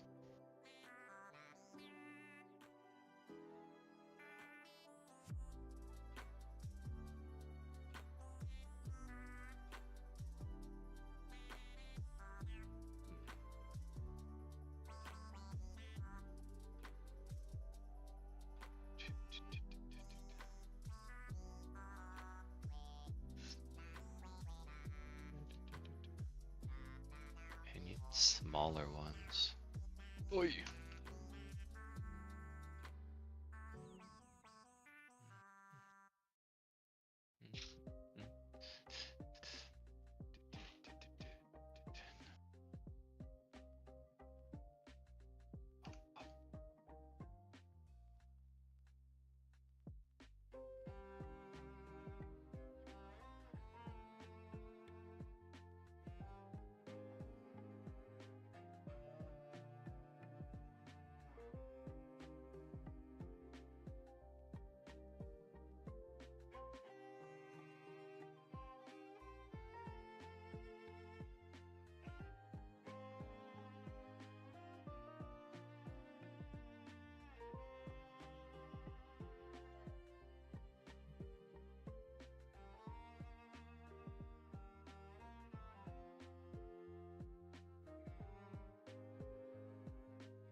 too big.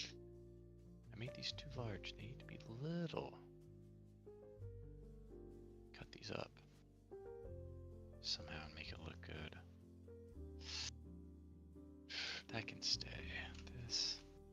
Where do you address that one?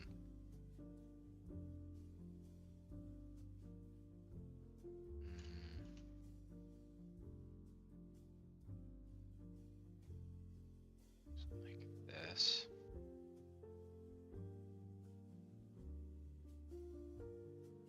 At this point, kind of just need little. This is in the background. We had small rocks, our forward areas. We need little highlights to act like our small rocks so that we have a similar feeling. Otherwise, it's going to feel off.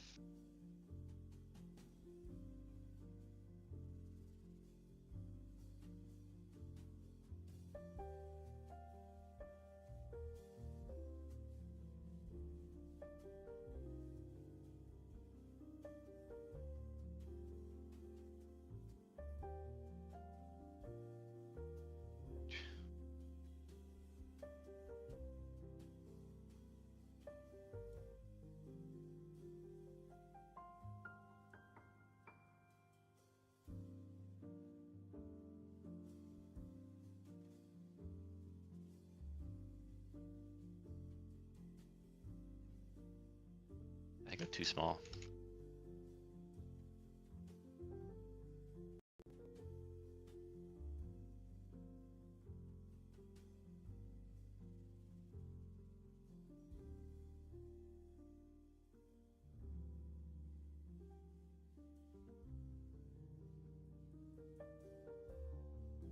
Might have gone too small.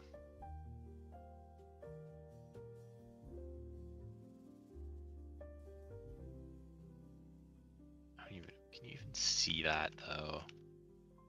That's the real thing. Oh, you can. I think I went.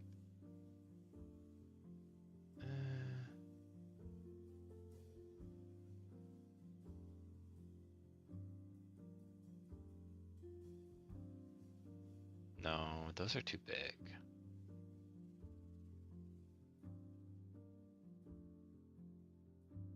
I need to decrease, like, this guy looks way too big.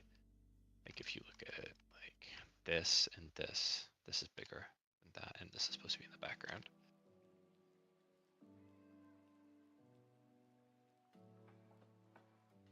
Yeah, okay, I need to shrink a lot of these in order to convey depth like I want to.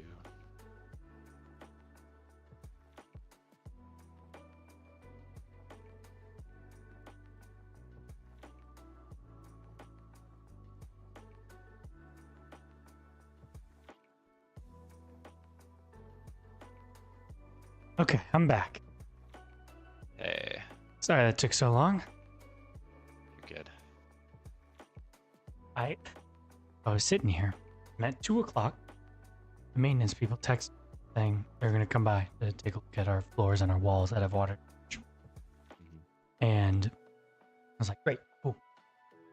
And at about 2:27, I noticed that one of my cats was spending a lot of time over by the litter box. And also it was starting to smell. And so I went over there and unfortunately discovered my cat had been just used the litter box and had not finished cleaning himself and had been dragging his dirty butt all across the pad that we have around the litter box. And it stank. And the maintenance people were supposed to arrive any minute. And so I had to like quickly grab him, start cleaning his ass, wiping his butt off. Which cat? Oswald, of course. Bird is a perfect princess and he can do no wrong. And so I trying my best to clean him, and even once I got him clean, the whole place stank, and so I had to go and I lit a bunch of spraying like gray. It was like 4 minutes of panic. And then they came by and were like, oh my God, yeah, serious water damage. Dang, wait, why do you guys have water damage? Our building is like 100 something. Jeez. Vintage living. And there was a spot of water damage on the wall when we moved in, and it's just kind of grown, expanded. That was one spot we were having them look at, and then the floor starting to warp in one of the closets. And we didn't actually look in the closet. We just thought it was kind of near the closet, but it turns out like the whole bottom of the closet is starting to do. But they suspect that it might be. Oh, good, Pixel Lover. Nice. Glad to hear it. Check it out here in a sec. Yeah, they suspect it's either coming from a roof leak or perhaps, depending on the arrangement of the apartment above us, it could be near their kitchen or their bathroom. Could be a leak from there. But also the closet sits directly next to our bathroom, so it's possible it's from our bathroom. Jeez. And our bathroom is also super, super damp. The fan doesn't work. We bought a portable dehumidifier to try and dry it out a little bit. So yeah, it's a whole thing, but sounds like they're on it. The maintenance people at our firm. Cool. That's good. Yeah. Water damage, mold is kind of scary. Yeah. And I sat down and I immediately saw what the bug caused my crash. Typo. Plastic. Typo. Now this time it's gonna run with no bug, no crash. Wow. Okay. Oh, I should have known. It was me trying to. That's okay. That one didn't count. Wasn't. That was just for fun. This one's the real time. Okay, let me check Discord. This one's gonna work.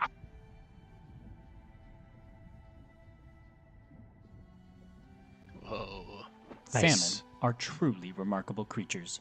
At the end of their lives, salmon will return to the place where they were born to lay their eggs and die. That's really cool, Pixel Lover.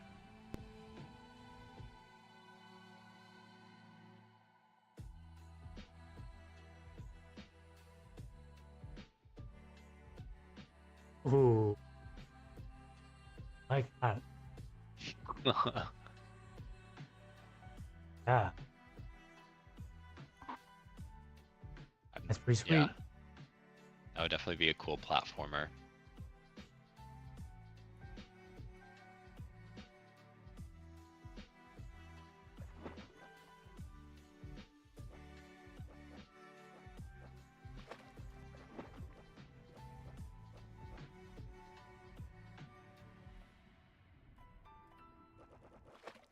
But how? Take a look at this salmon. Sturdy, stalwart. Whoa.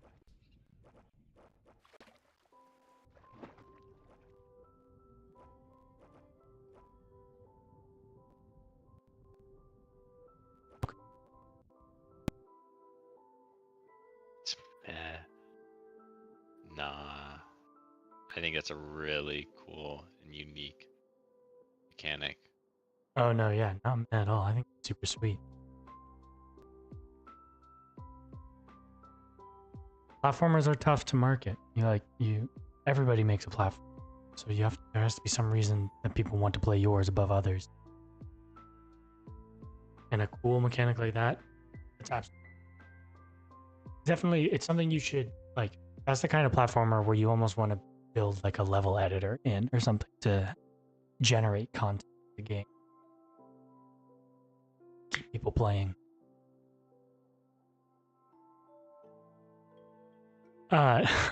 This voice is test voice. We have a voice actor that we're gonna use for the actual narration. But we haven't recorded yet. We're gonna record next week. So I just recorded some temp dialogue, test the system out.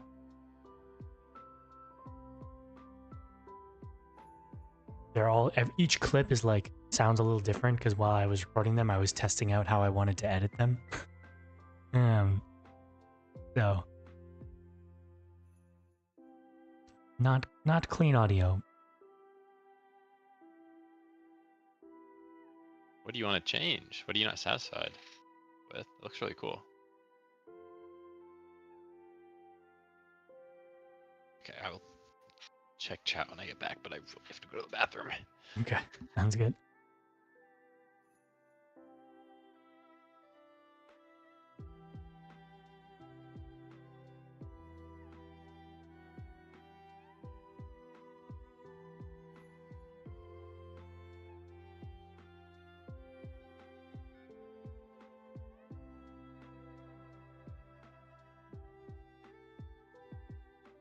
Multiple voices so you can switch voices if you...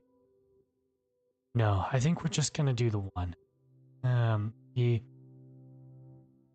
Implement multiple voices would mean recording it with multiple people. So, and I don't know if you were here for yesterday, I did not do a very good programmer job of implementing this, so it's all just kind of like written out by hand. I could have some script to import all these things, all these audio files. So we're gonna one, and I think it fits a little bit better with the narrative for the project too. This is a project that has a story associated with it, and we have a specific voice in mind for how that story would be told.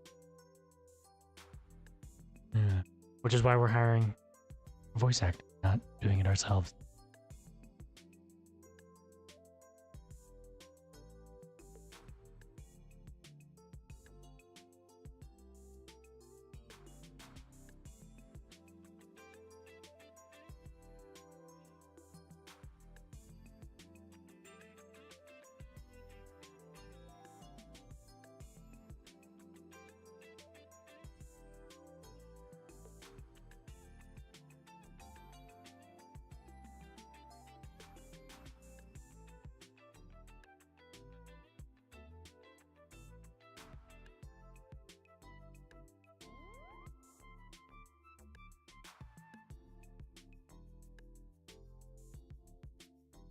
I think we've got something like 200 lines of dialogue in the game. 218. So yeah, 215.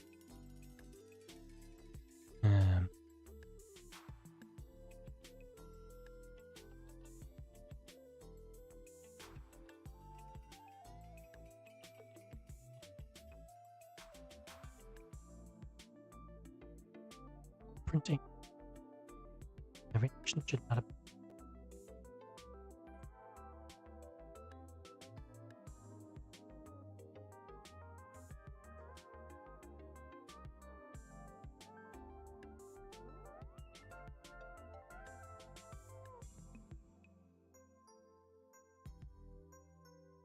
Okay. That'll talk.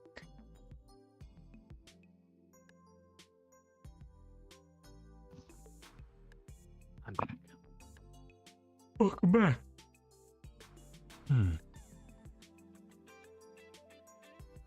Should implement multiple voices for it. We had like an idea early on to maybe do like a narration pair.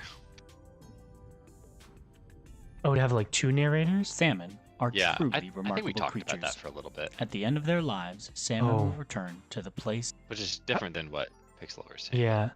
I have a very vague recollection of that. Why did we want to do that? What was the point of that? I don't know. Maybe to make it feel more like personable or something. Lag from just your mic? What do you mean lag? Like choppy? Your mic in Discord sounds good. Let me see if a mic source in OBS or not.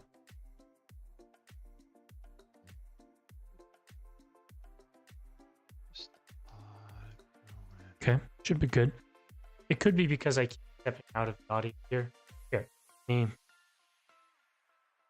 gonna say a sentence or two, and then I'll listen back on my phone.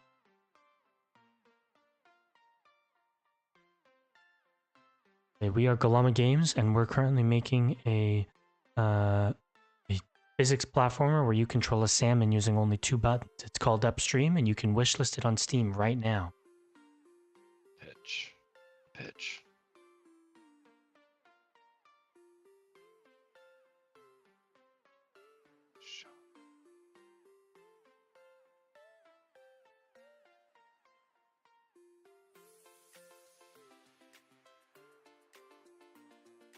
Half the time. Interesting.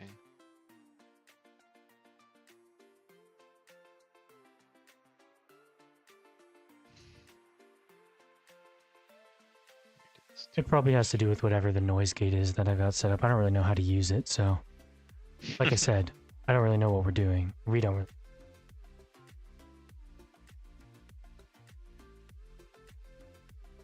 Properties, no. Filter. I bet it has to do with how far away I'm standing from the mic, I bet.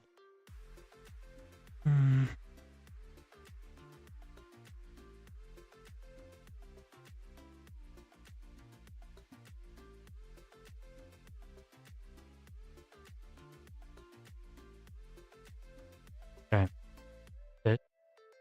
So, this workshop. Pitch number 2. Physics platformer called Upstream. Oh,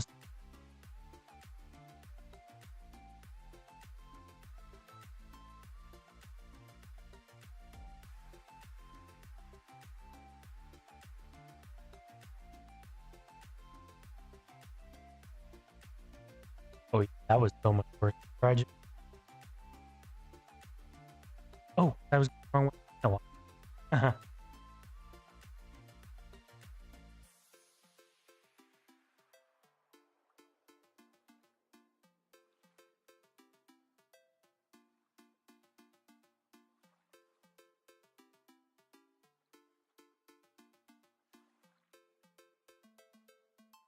Okay. This should be better now. Hello, we're Galama Games. We're making a physics platformer called Upstream. It's a game where you control a salmon using only 2 buttons. And now I'm going to say the same thing a little bit farther away from my microphone to see if it makes any difference.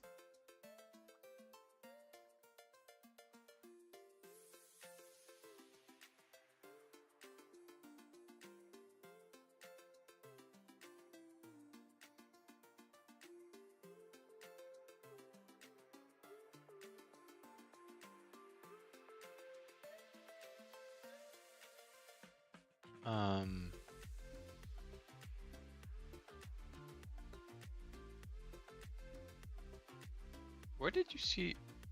Did someone else chat?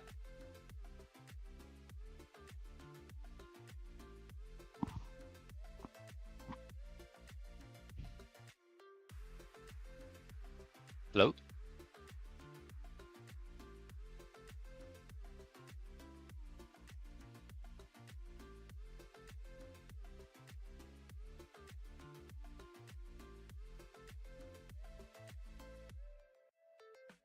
I cannot hear you.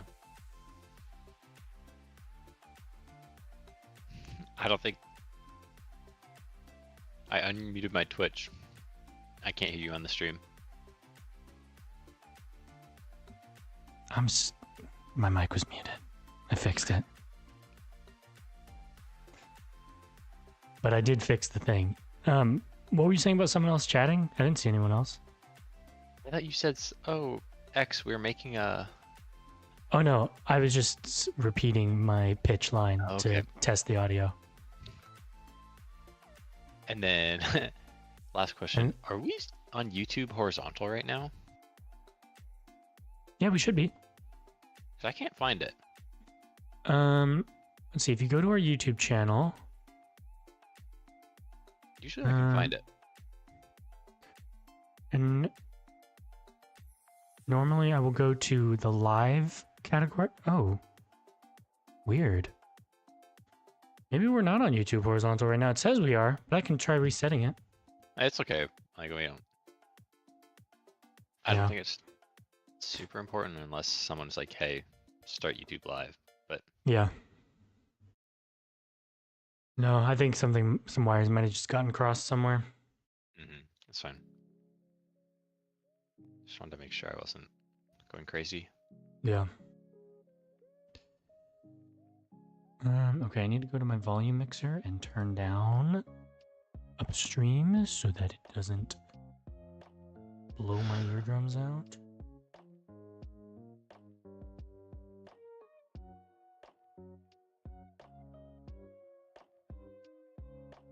Don't want to blow your eardrums out? What?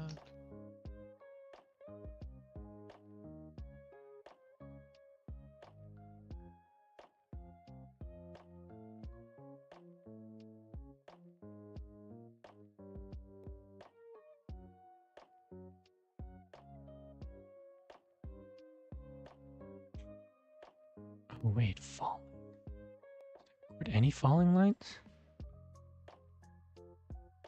Yeah, they're right here. That's weird. I just forgot to put them in. That's why we're getting nulls. Maybe. Null pointer exception. So I did F4, F5, and F23. 4, 5, and F23.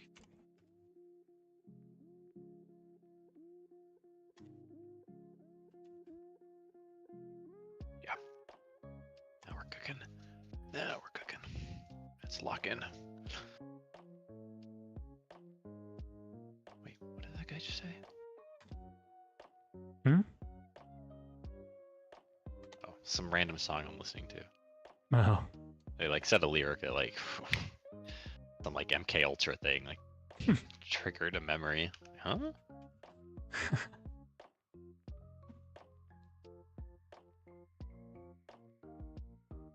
I swear I'm not a sleeper agent.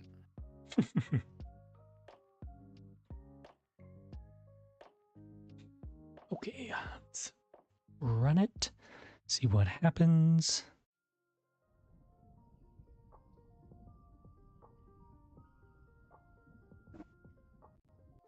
Salmon are truly Okay, remarkable we got a bunch creatures. of null At values the end still. of their lives, salmon will return to the place where they were born to lay their eggs and die. Oh,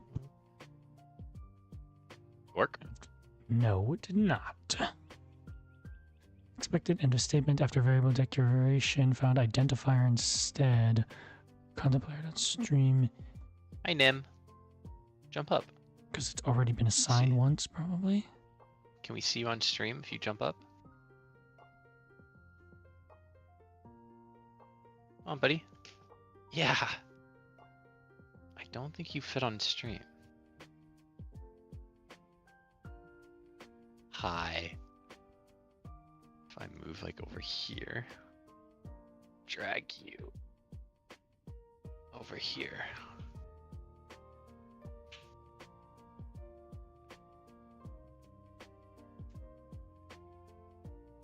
Expected index 3 on a base object.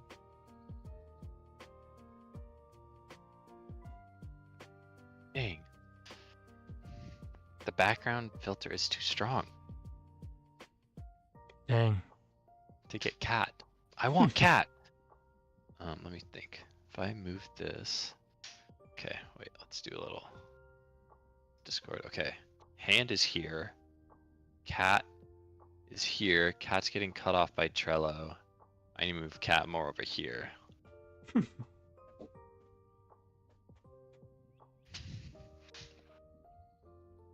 Okay, one sec. You do a little surgery. Oh, we can see him now. When you're not in shot, when you're not in shot, the cat is being picked up.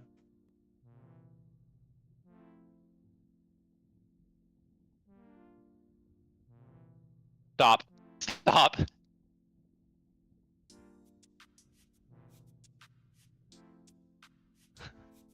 He's gonna attack the ceiling fan. Why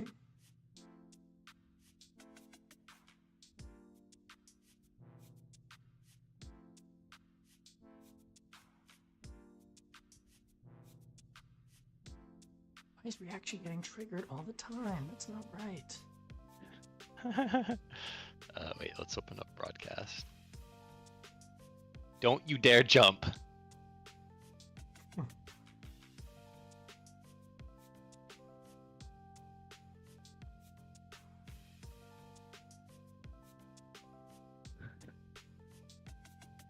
You can't even see him. No. Okay, he just smacked. Oh. There's two of those. The other one is wrapped around the top of the fan now. Oh gosh, I can't get my finger there. Yeah, right there. Yeah.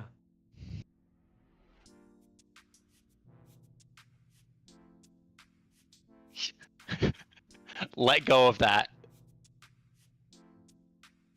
Okay, I'm scared he's gonna break something. Alright,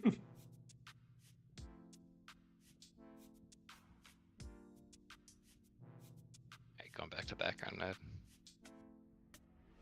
Okay, buddy.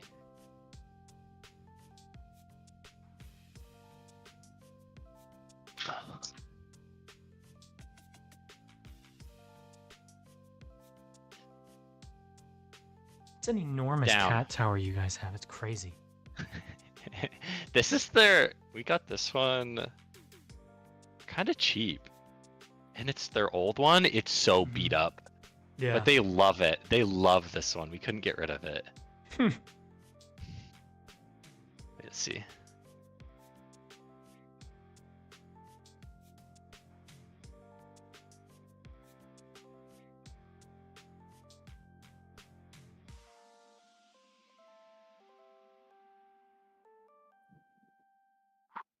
I'm gonna make that into an export variable so I can assign it at first. I think they'll behave better there. Keep an eye on him.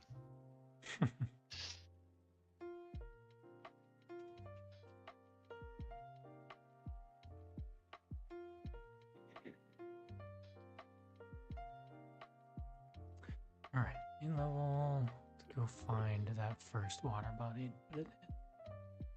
Oh my goodness.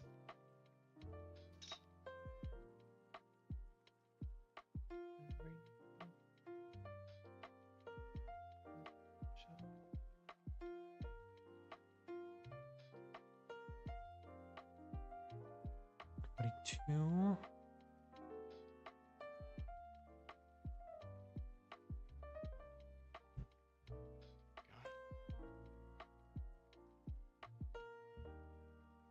Oh. I need to bring chat back. There you go. Jay, are we cooked? Is there a way to access the export variables of a global object? What do you mean?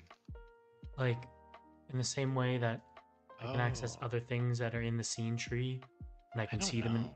like, I would like to be able to see my narrator object in the inspector, so I can assign one of its export variables that I need. Yeah, I don't know how to access things that aren't part of the scene tree.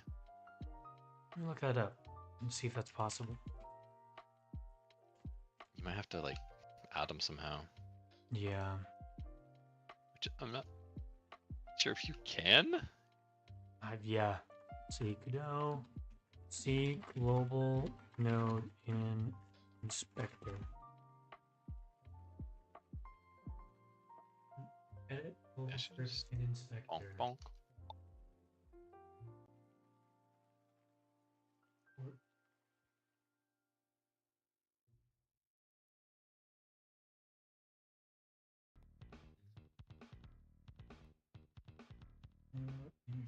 3. No.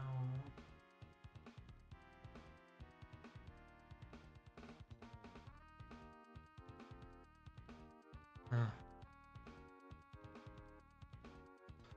Okay.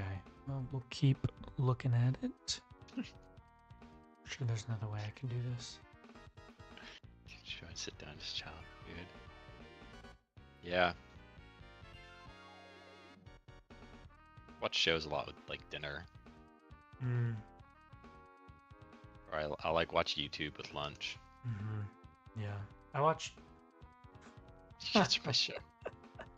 Well, I'm glad we're entertaining to some extent. That's funny. I've started watching like docu-series while I exercise.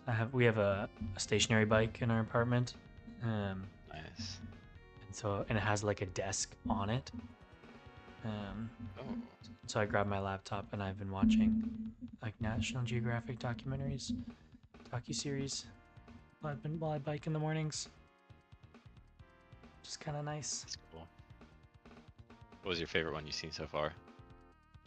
There've been a couple space ones that have been cool, but I really liked that one on The Endeavor. the Endurance. Yeah, that one wasn't a show though. That was an hour and a half movie.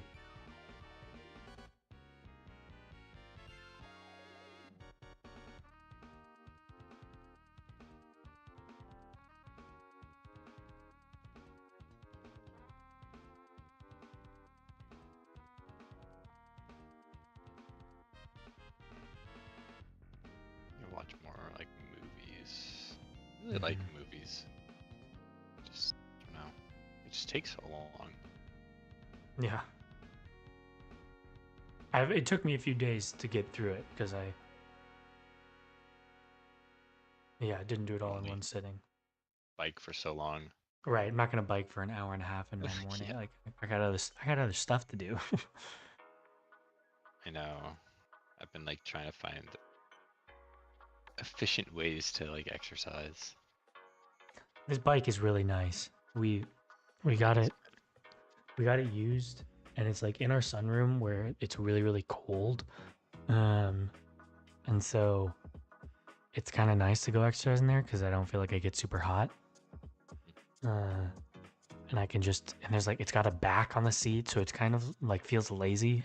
Like it's kind of like lazy exercising. Favorite game dev YouTuber? Probably DevDuck. I like DevDuck a lot. Yeah, I think his videos are really entertaining. Yeah, I love very well watching them. produced. He'll like I'll comment and he'll sometimes respond to my comments. Yeah. I really like Adam C. Eunice as well. He does pixel art Uh-huh. and he streams. I'll watch his streams. Same thing, I'll comment on his videos and he'll actually respond, which is really cool. Yeah. I remember I asked him once, I think I told you about this. I asked him in a comment, like I caught a video really early. He's like, oh, I'll comment, I bet he'll respond. I was like, it was some video about reflecting on his like game dev kind of career and streaming. Yeah. And I asked him like, I'm thinking about streaming game dev, but I'm worried that it'll spoil my game. Oh, He was yeah. like, I remember well, that this. might be true for like some games. The majority of games, what's going to happen is the people who watch you make the game are going to get your game anyways because they want to support you. So you shouldn't worry about that. And just do it as like a fun side thing. Right. Yeah. It's a good philosophy. Ever. Don't think I've heard of Game Endeavor. Hey, Nim.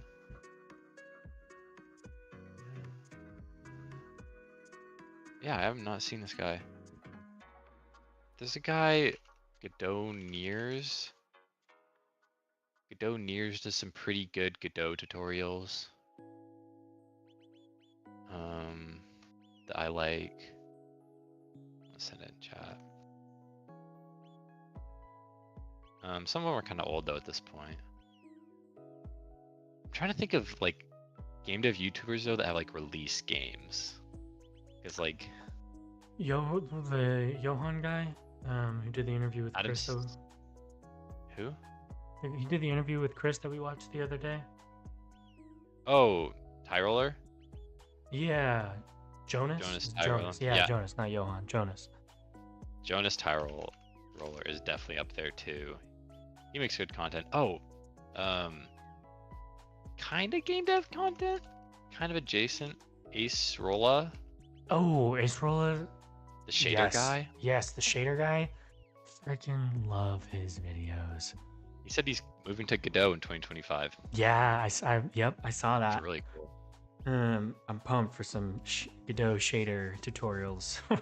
I love his videos. Yeah, I'm always.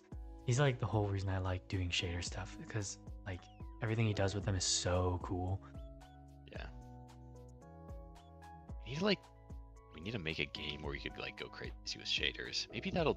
Maybe our next project will fit that. What do you think? Well, I think it depends on like if you mean like post-processing shaders or like because shaders can do a lot of stuff. I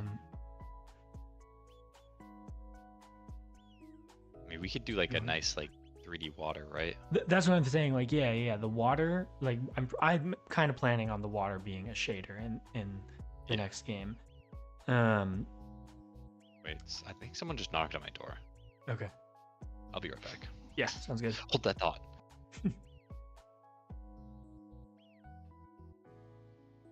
Large. Game looks awesome. Let me look it up real quick.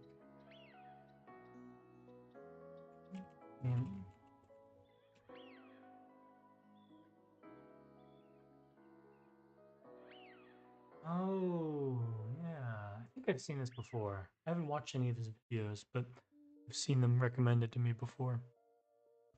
Now I'm hearing things. Project is a go crazy with shaders project, yeah. But like our last project, All the King's Men, that is kind of a post processing go crazy with shaders thing. Yeah, right? we're trying. Yeah, Like we had a pretty distinct visual style going on with the shaders in that one. That was kind of similar to Lethal Company, but I think we were finding something pretty unique too. it looked cool. Yeah, I thought it looked really cool. Up. Oh, I had a screenshot in here. Let me see if I can pull up 1, 2. Like this. Let me see.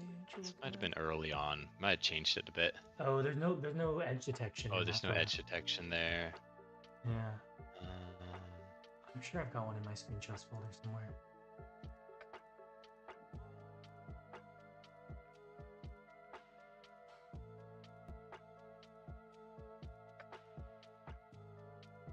Okay, here's some. Yeah, these were the last few.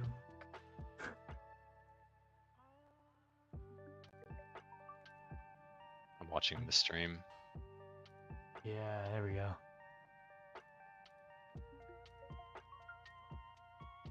This is almost it. This wasn't the exact final one because I think there's some patterns here that I didn't love in the pixel edit, in the shader.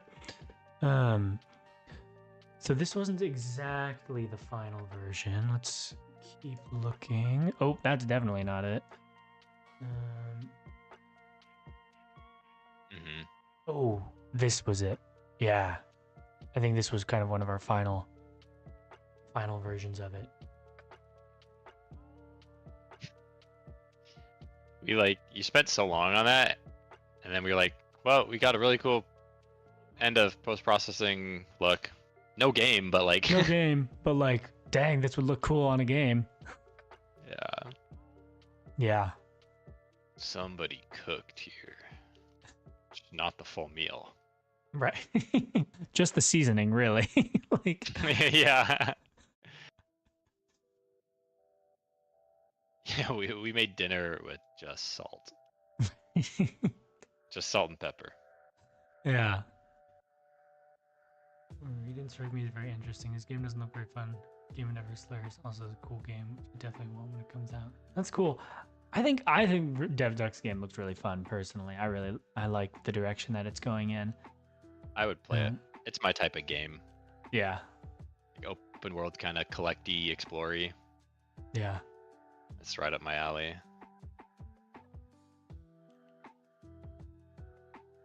And there's something entertaining about his like just like B-roll Yeah. vlog style videos. Mm-hmm. It's kind of refreshing. God, Makes me a little envious. I'm envying my own work on this shader. This was so cool. I'm You quite did good with proud of that. it. I'm quite proud of this. Just Maybe copy paste it. I don't know if I don't think it'll fit in the next one. I don't think so. I kind of think we should consider doing a hyper real thing or trying to look more realistic. Hyper realism. Not hyper realism. I don't know how we do it with the assets though. Well, I guess we'd never have to. I guess maybe we could. Because we need one asset, really, one Yeah. really nice asset, and that's we could buy one, or commission someone to make it. Probably, I think would be best. This guy wants food. He wants dinner. He's nibbling on my hands. Tail.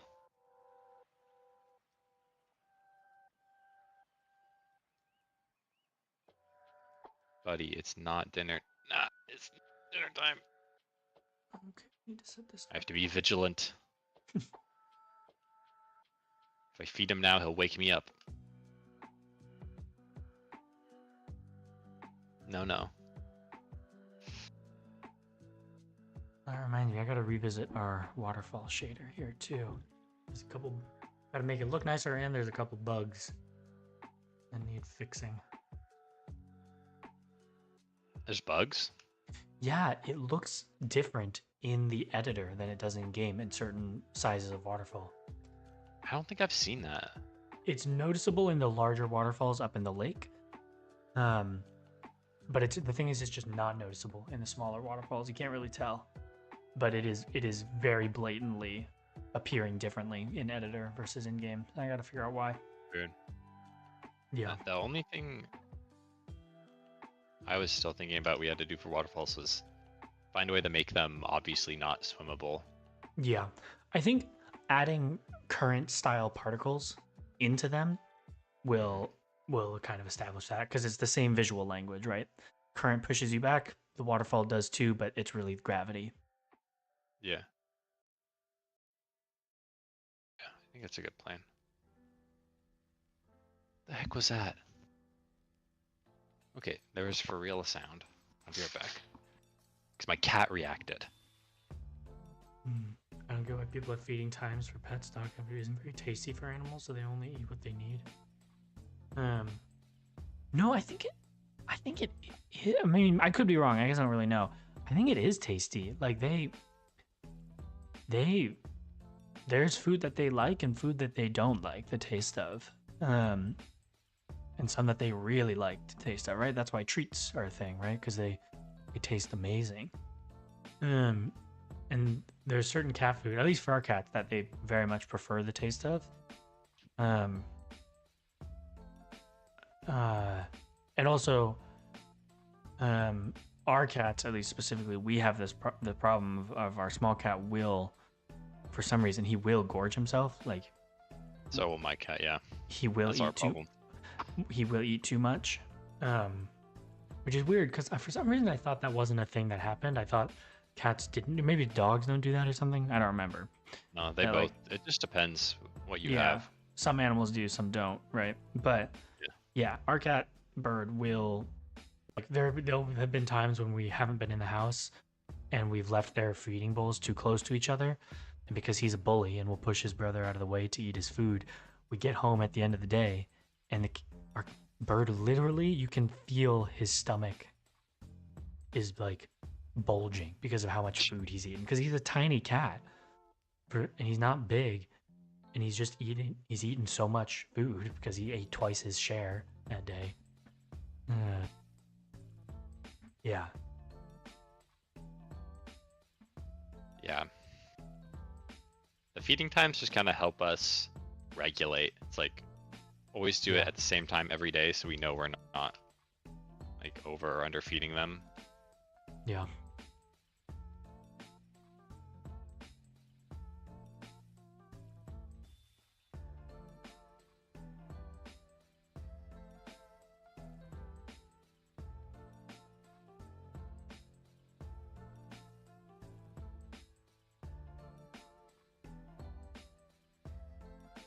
Is this enough? I think this is enough. What the heck? Yeah, we were talking earlier about stream schedule and stuff. I think. What day's today? 10th. Oh, tomorrow's the 11th. Tomorrow.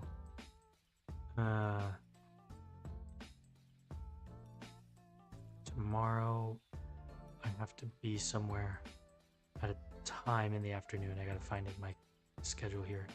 It might be at like 3 or something, or 4. So we might have to either not stream or just end the stream kind of early tomorrow. Hmm. That's okay. I'll let you pick what you want. Okay, sounds good.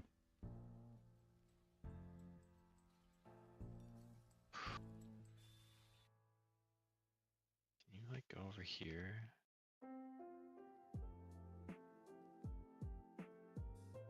A little more. Okay.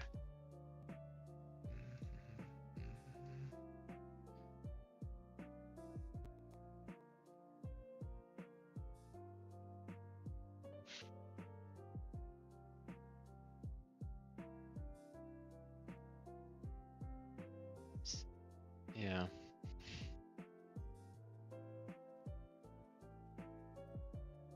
I think one of our cats really likes wet food and one really likes dry food. Hmm. It shows. It's kind of, I don't know, just dependent. Yeah.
I think that should do it.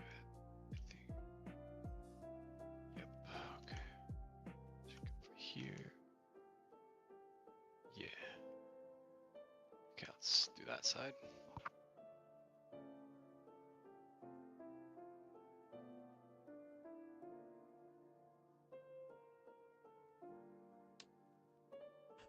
Yeah, my CPU is super hot. It's not good. Yeah. Can feel my computer chugging a little.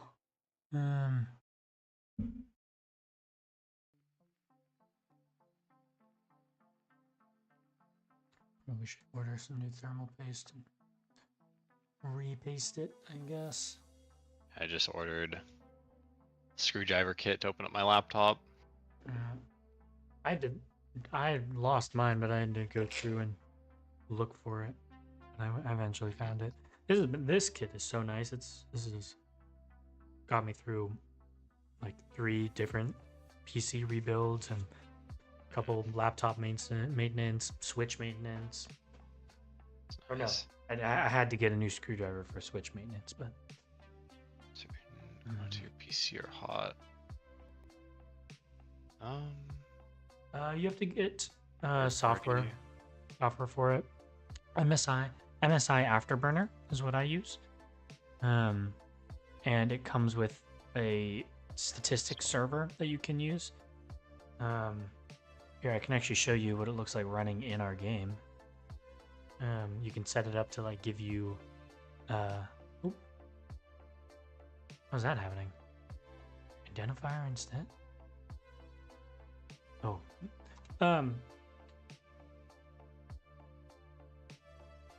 Me press play, I'll show you. It'll tell you like the temperature, how much energy my CPU and my GPU are using. I'm having problems with my CPU thermal throttling right now. For some reason, it's like hitting its thermal limit and having to throttle its performance. Oh my god, what? I'm trying to run this game while I'm in the middle of making edits, so it crashes every time. And I'm node2d.new.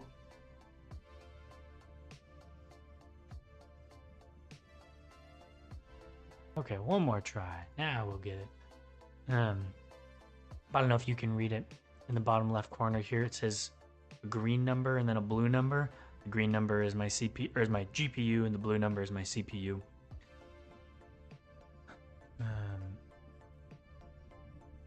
Oh, and another.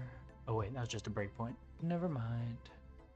Salmon Some are software truly to remarkable check creatures. that stuff. I forget At what the it's end of their called. lives, salmon trying to will look for it, I return couldn't to the find it. place where they were born to lay their eggs and die. Look at that. You can see. We're gonna hear another line. No, we're not. My GPU's 73 degrees Celsius, running pretty hot. But I don't think it's throttling.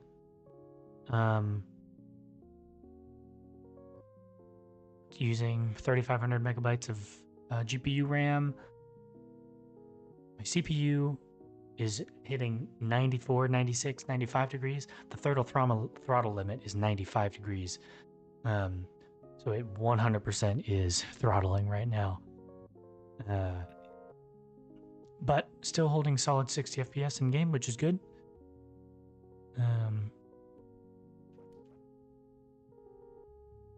But yeah, I'm streaming a ton right now and I'm running Godot and I have a couple browser tabs open. But my computer has this problem where pretty much as soon as I turn it on, it starts running into the 70s and 80 degrees on the CPU, which is way hotter than it should be running. So yeah, it probably needs new paste since I just checked the inside and the fans look clean. So I probably gotta clean my fans. Doing the paste on a laptop, I think, is harder than on a desktop. I've never replaced the paste on my laptop before. I've done my desktop once or twice, but my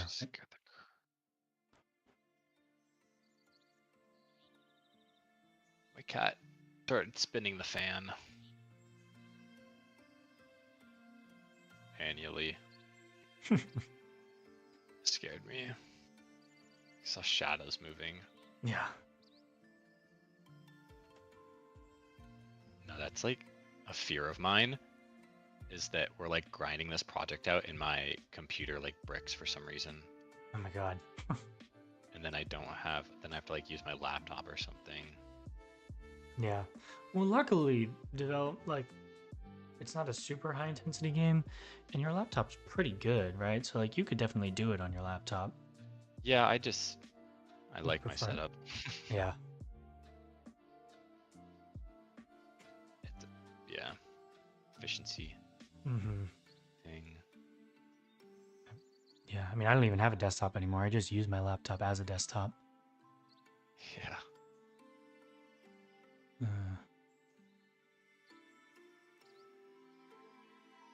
But we'll see. I might once I have an income, I might be getting rid of this laptop because I'm not a fan of how hot it runs and the thermal throttling.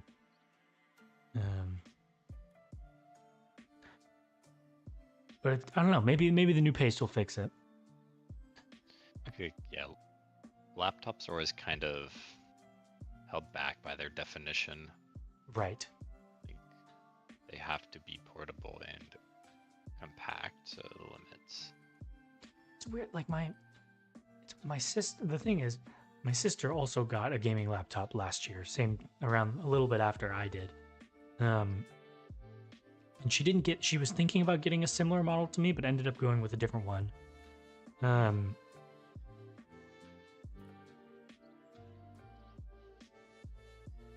do you guys work together on a project? Does one person work on art and the other coding? Both doing art and coding? How does saving work if both are coding at the same time?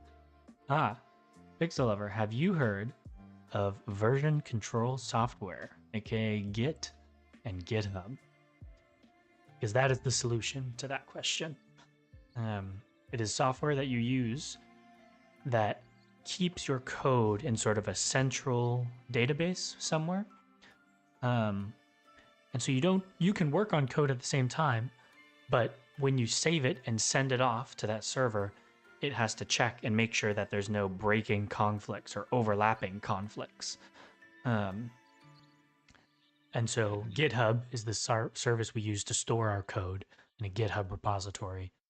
And then we use Git to sort of access it and pull changes down, push them up once we've done our work.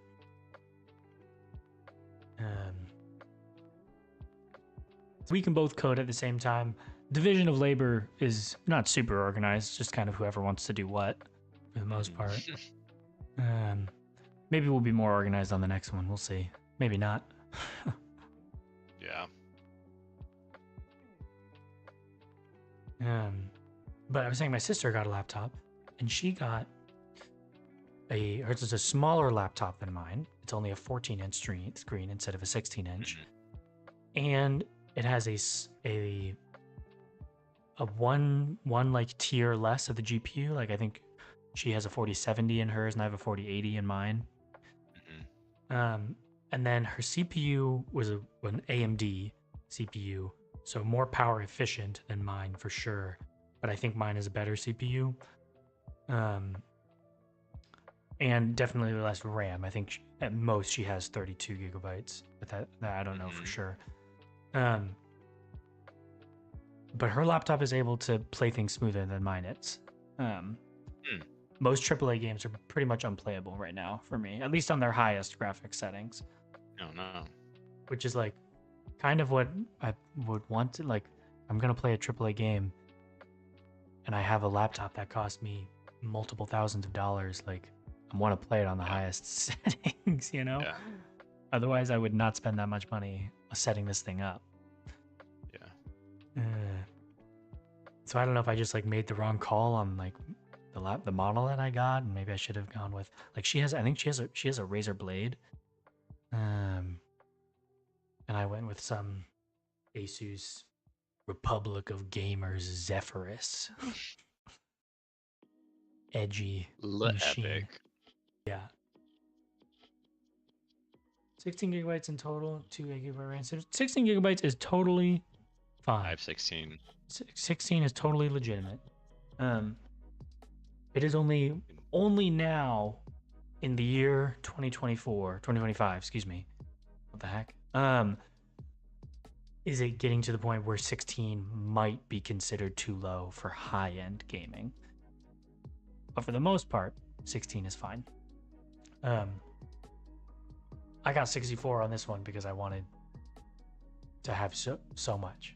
Because I wanted to put I wanted to run a Minecraft server. And I think I was wanting to play like Star Citizen on it, and Star Citizen is poorly optimized, and so it has high RAM requirements. And it's nice for doing a lot of stuff, but can't do a lot of stuff if my CPU is maxing out its temperatures. Like if we look at that, maybe it's Intel. Maybe I got a little I have worried. AMD. I got a little worried because last year there was all this news about the newest generation of Intel CPUs having serious thermal issues Oh, where I they heard were about that. degrading themselves. Yeah, and my Yep. CPU is one of those. But then supposedly it came out that it was only the desktop versions of these processors had that issue. Hmm. But I'm sitting here like, Class action lawsuit. it's running really hot and my performance is getting tanked, and it's this generation of CPU. Like, Yeah. kind of feels like, Red flags are yeah, being raised. right. But then, like, if I look at my RAM, I'm only using 17, 18 gigabytes of RAM right now. I've got 64. There's a lot of stuff that can still be done, still be loaded at That's one weird. time. It's like literally the processing. Yeah, and like my GPU is at 57% load. My CPU is anywhere between 50 and 70% load. Like, and yet the temperature is getting maxed out. So I'm Weird. almost positive it's that I'm thermal throttling, Yeah. which was quite a mystery to solve, but eventually I did. What are we doing? What are we scratching on? Mm, Okay.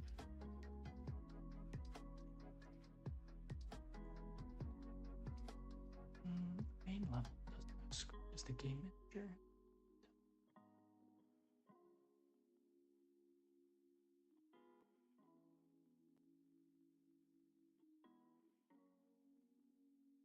Actually, let's do boom bang bang. Oh my gosh, yeah, starting to slow down. Uh-oh. I think it's gonna crash at any point. We'll see. But I did blue screen yesterday trying to. When I was booting up Star Wars Outlaws, I didn't even get to the game. It crashed in the main menu. What? Yeah. But I'm pretty sure I just overheated it. Yeah. It's crazy.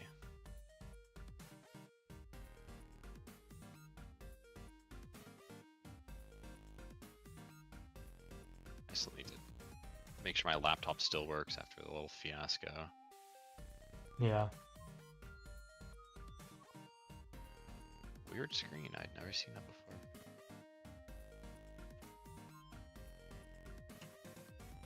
Need these to look like rocks and cracks in them to give them rocky looks.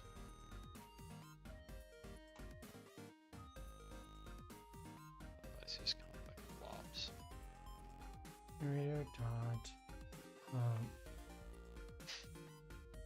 Previous water body. Find child. Okay.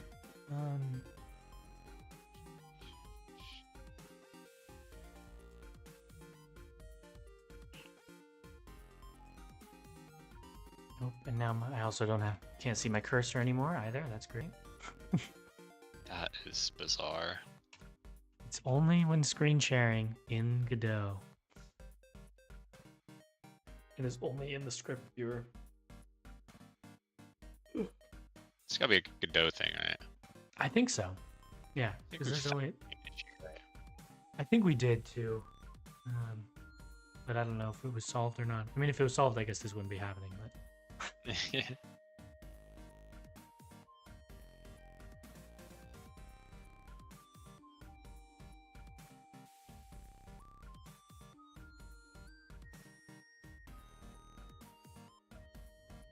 okay, let's see.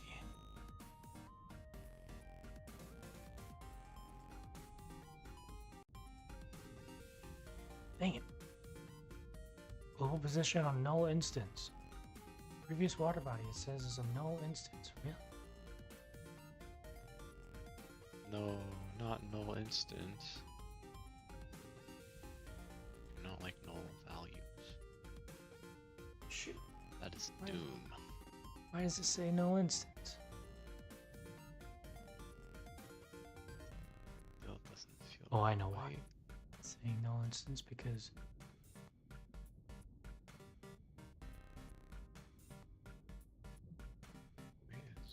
As busy as I want it to feel.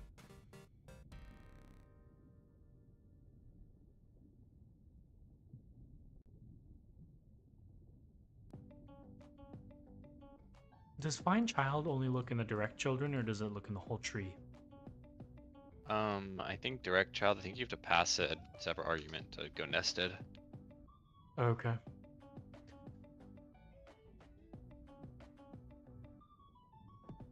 It says recursive is false only that nodes direct children are checked, but it defaults to true. So it should, Okay. if something is in the tree, it should find it eventually.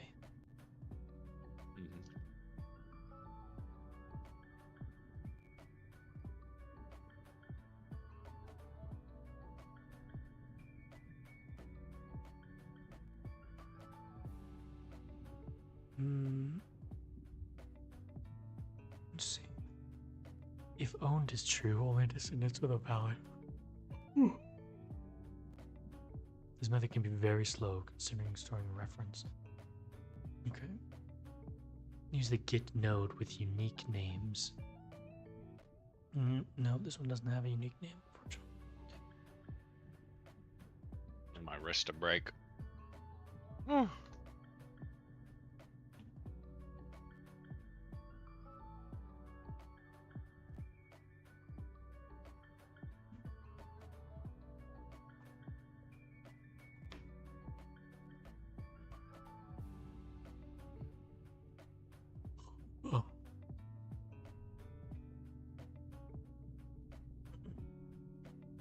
I have mango coconut chocolate. Ooh, My sister got me from New sounds Zealand. interesting. Have you tried it? Is it good? I like it. It's very creamy. Interesting. Yeah.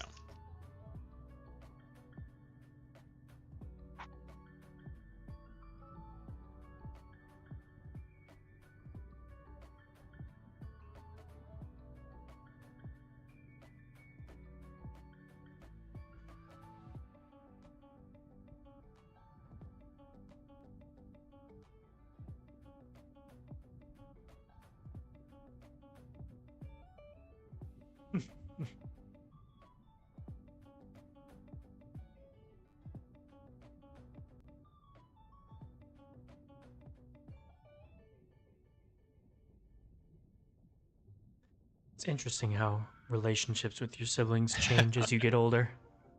Yeah. Yeah. I think our relationships have definitely gotten better as we got older. But these Yeah. are all the Christmas gifts that I've Yeah. been eating. That's why I have them. Because she was just abroad too. Yeah. So it's like a double. It's like gifts from coming back from abroad and Christmas gifts.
Okay, I gotta see. I think about turning my fans up because this is.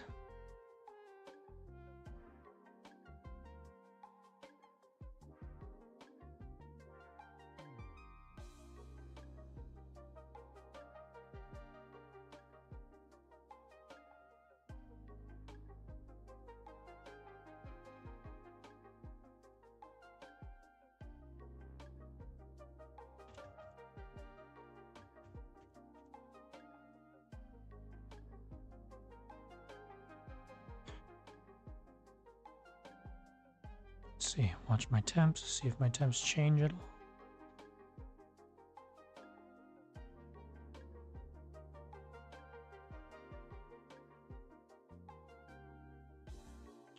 They're not really. But no. I guess frame rate's a little better.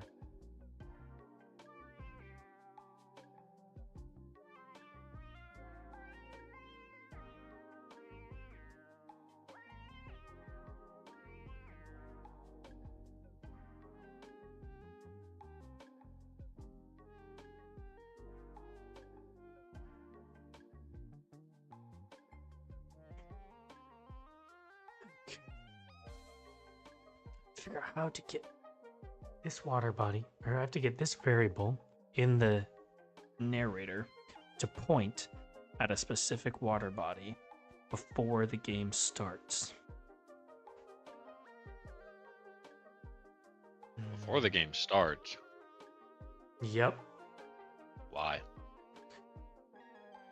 Because I need to point it at previous water body. It's this, like, the variable in the narrator needs to be equal to something. And it needs to be equal to not just a random node, because otherwise it'll trigger a reaction right away.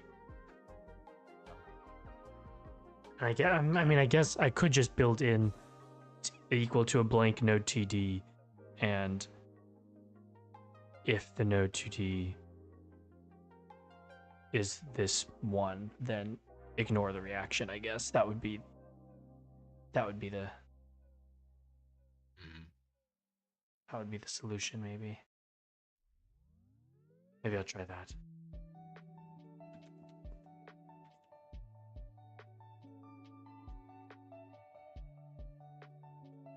Shoot, I'm gonna make it equal to a marker 2D because it's never gonna be looking for a marker 2D for real, and so if I can just check if it's equal to a marker. This is not at all the most efficient way of doing this.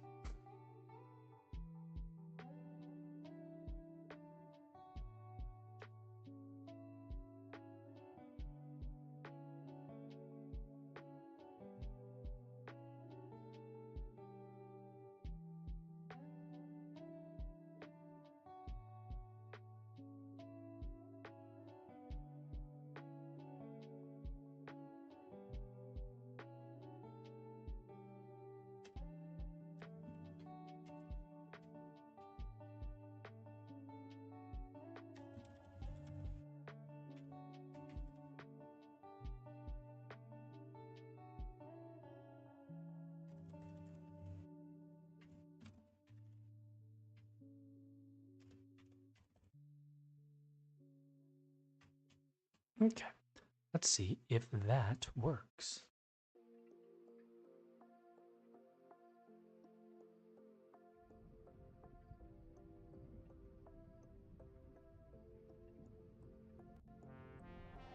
Nope.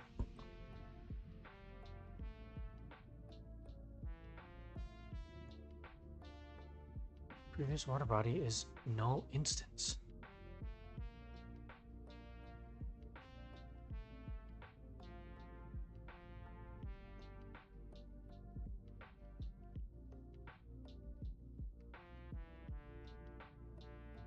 How can it be equal to a null instance?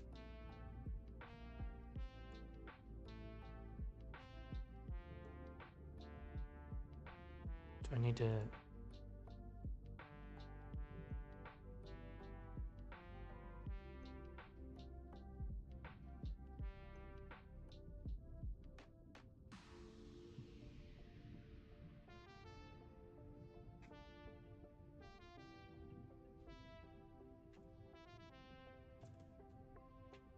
Maybe that?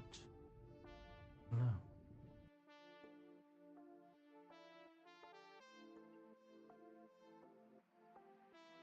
Good, and it works first try. Ha! Never happens.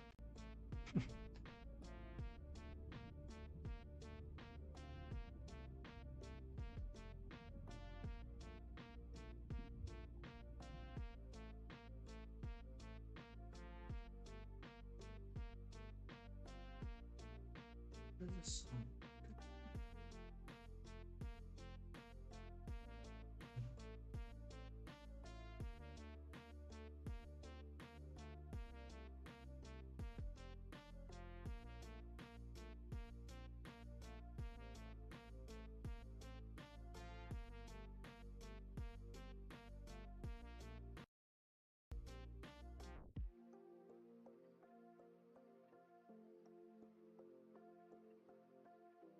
Happened once.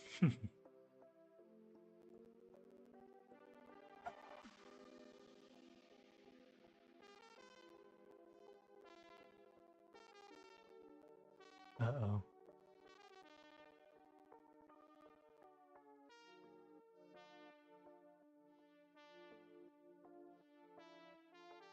Let's see.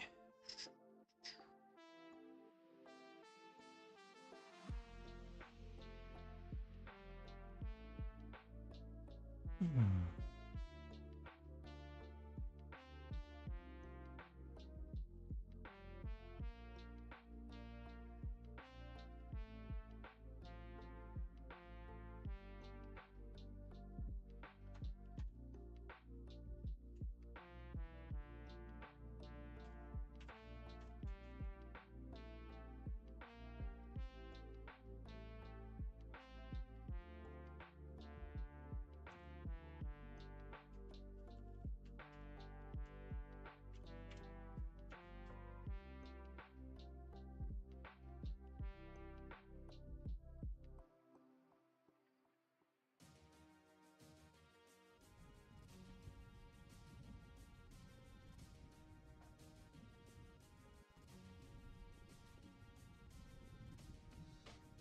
Okay, so it must be happening.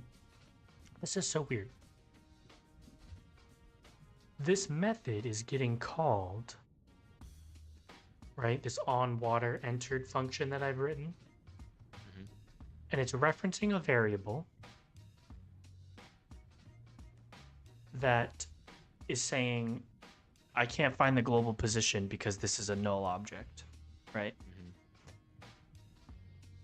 But this object is given a node in the ready function of this script. I said it equal to marker2d.new. So does that mean that this function is being called before the ready function of this script? It feels like that shouldn't be allowed.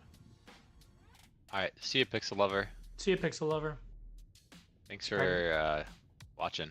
Yeah, I found Spider-Man. Spider-Man's a good time.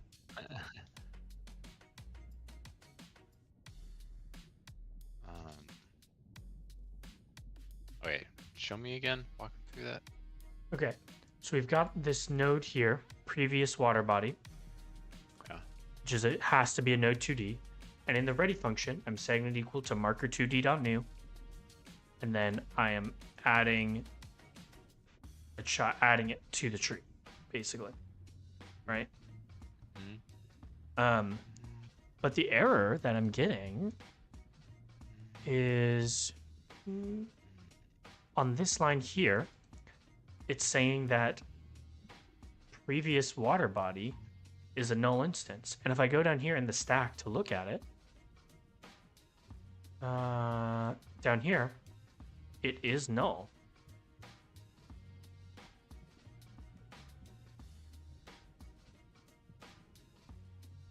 Which is a little weird, right? On water entered. Yeah, I don't know. You could just put a print statement in here, put a print statement in the on ready, see which one shoots first. That's a good idea. I don't think anything should be shooting before all the on readies are finished, but maybe I'm wrong. Yeah.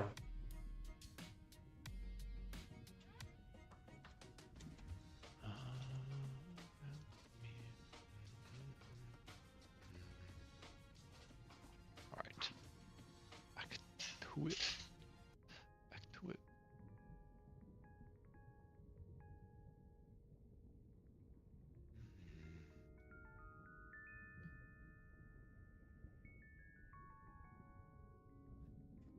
Let's see.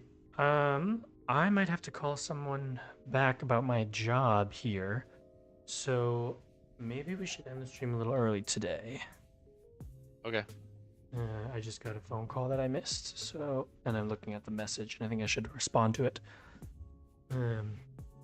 So I think we might have to end things here today, if that's cool with you. Yeah. Okay. All right.